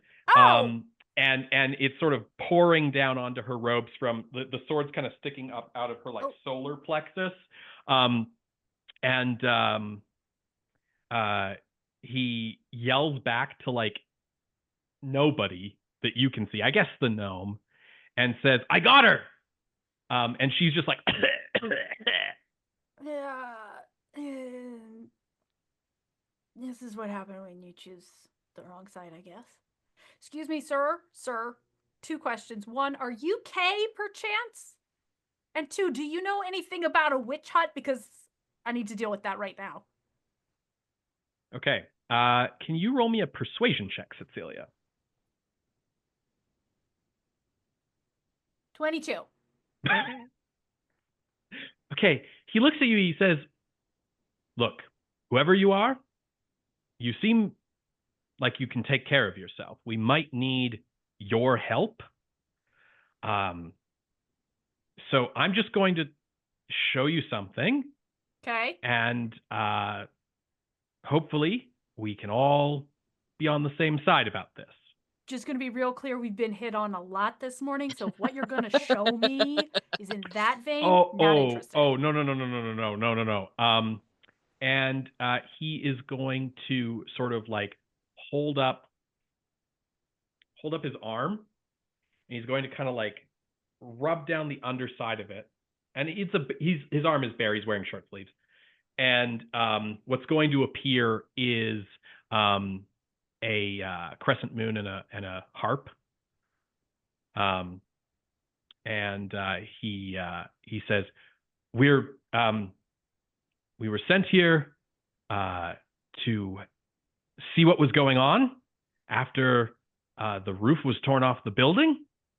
The Thanes assumed that we were attacking, which I guess we are now. It's not fine. important. They're Thanes. The red wizard like coughs. She's slowly like sliding off his blade as he's talking to her. Oh, And I really feel bad. Like, Tsetseliya, human beings have value, but at the same time, Faye is Rashemi's like eternal enemy. Mhm. Faye and Narfel.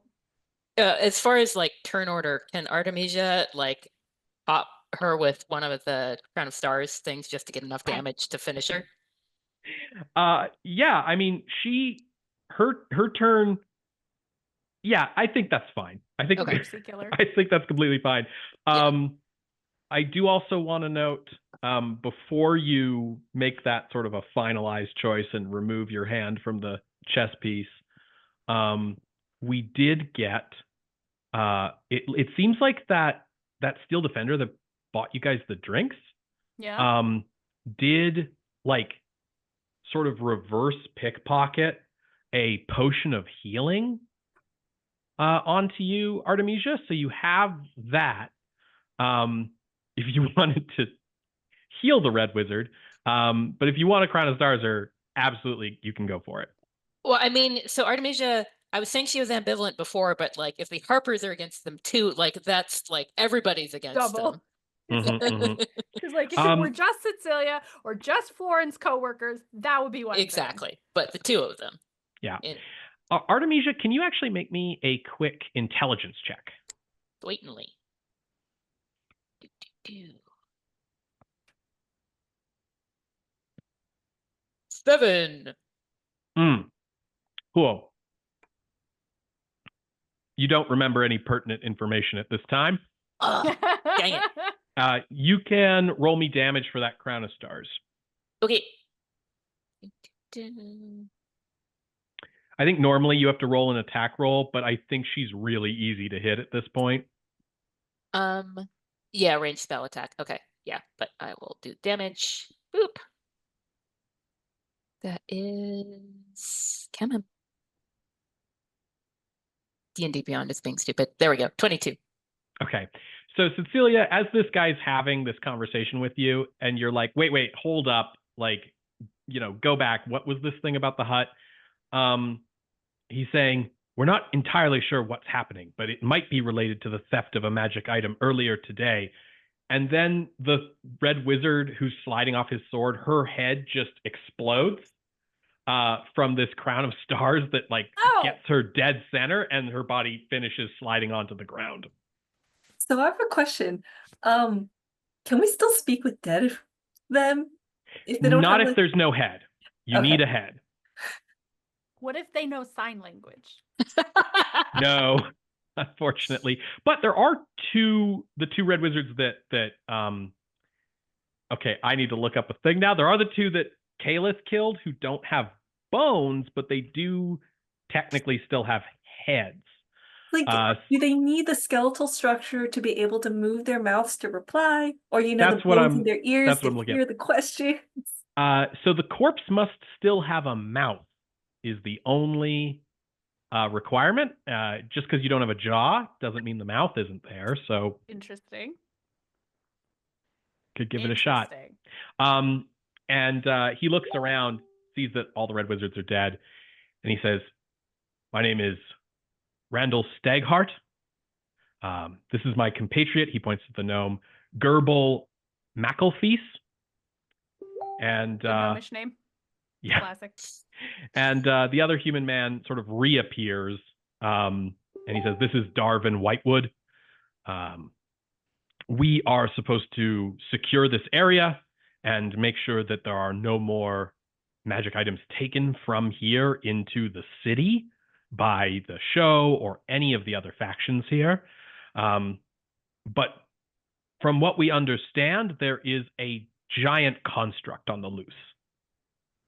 Okay, yeah. That sounds like the boys did something dumb with my witch house.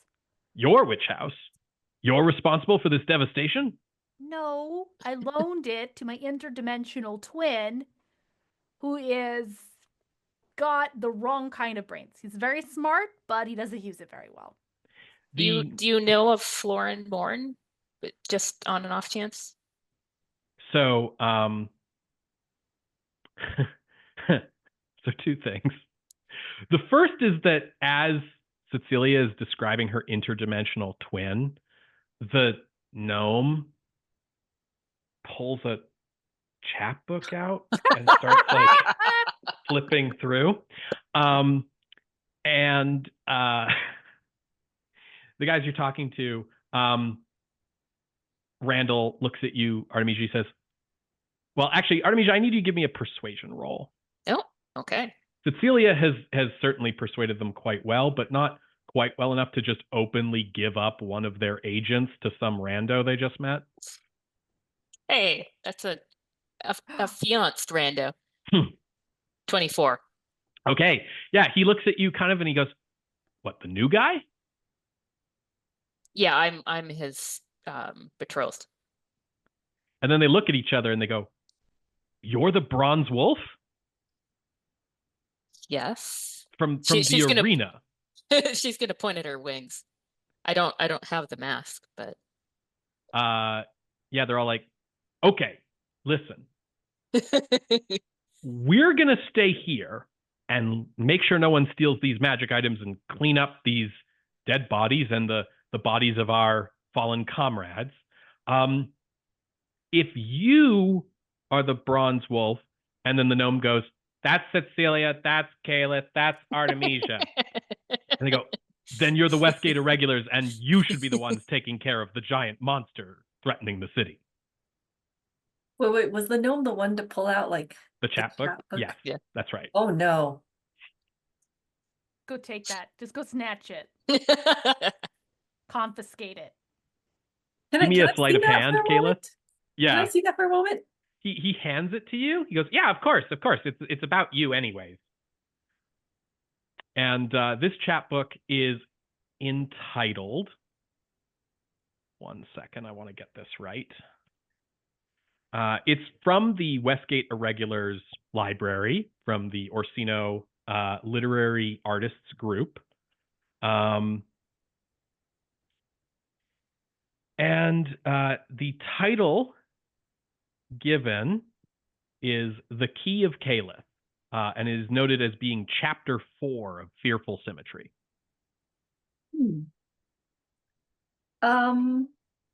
Okay. Gotta make Quickly sure there's- flip through it. It seems reasonably accurate to what happened to you when you confronted your interdimensional twin in the world beyond the pale door. There are a lot of details it gets wrong. Notably, it has nothing about Pale Night in it. There's no description of this woman appearing with a veil over her face. None of that's in there. And also, Merkel is written really poorly. He seems like a real doofus. He's described as having like a very reedy, kind of high-pitched voice, like, you know, and his name is spelt wrong. It's spelt with 2 E's, like Miracle.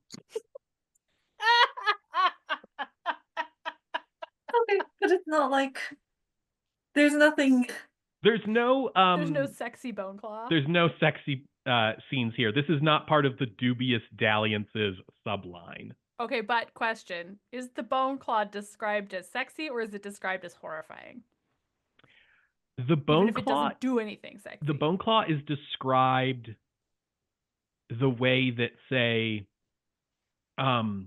someone who writes a lot on the internet and commissions a lot of custom art on the internet might describe a bone claw. Let's Kayleth has no idea what to do with this, so she's just gonna put it in her pocket. And Oh. if there are any concerns raised that, she might need to return it, she's just gonna pretend she's too drunk to understand. All right. Okay, so apparently my house is on a rampage. I told them not to get the house drunk. I didn't think you could get the house drunk. I just was worried about it. Do you think they got my house drunk? Can you talk it down? Like, will it listen to you? I think It that's doesn't the key listen thing to here. me. Okay, we have to find out what's going on. Where did you say the monster construct was? So Randall sort of goes, "We're not quite sure," and then Darvin sort of like points through a wall that was knocked down in this building out towards the Athagdal docks. Okay. And you can see sort of through the hole in the wall Tsetseliya's witch hut out on the end of a pier, and it looks like it's dancing. That's weird. And that, I think, is where we are going to end part 2, Mimosas and Mages. All right. I think we have some giveaways to deal with here right at the end. And then we're going to take a little break before we start 3, because we do need to get a lot of people onto the call as everyone from part 1 joins us for the chaos that is about to commence. So we have we're going to be doing a Phoenix dice giveaway here,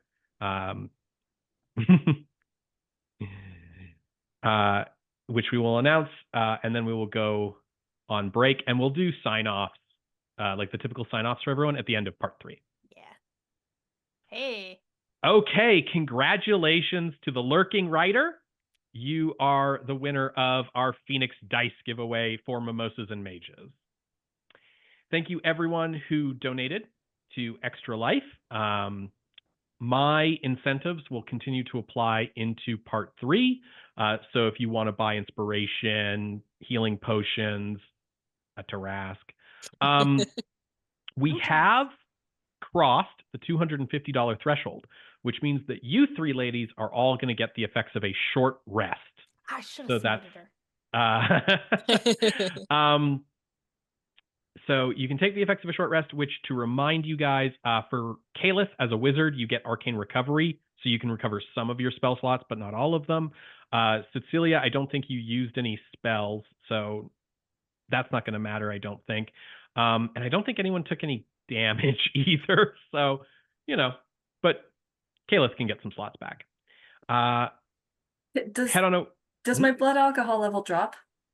Oh, yeah, on a short rest, yes, we will say that you are no longer drunk. However, you are hungover now, which means that you have disadvantage on ability checks, but not attack rolls. So you've lost part of that. All right, and so thank you so much to everyone who has donated so far. We're hoping to get some more donations in as we go. We are currently at $3,343. So we've got a little bit of a ways to go yet before we hit our goal. Hope to see a lot of you in about 10 minutes for part 3. Thank you all so much for watching.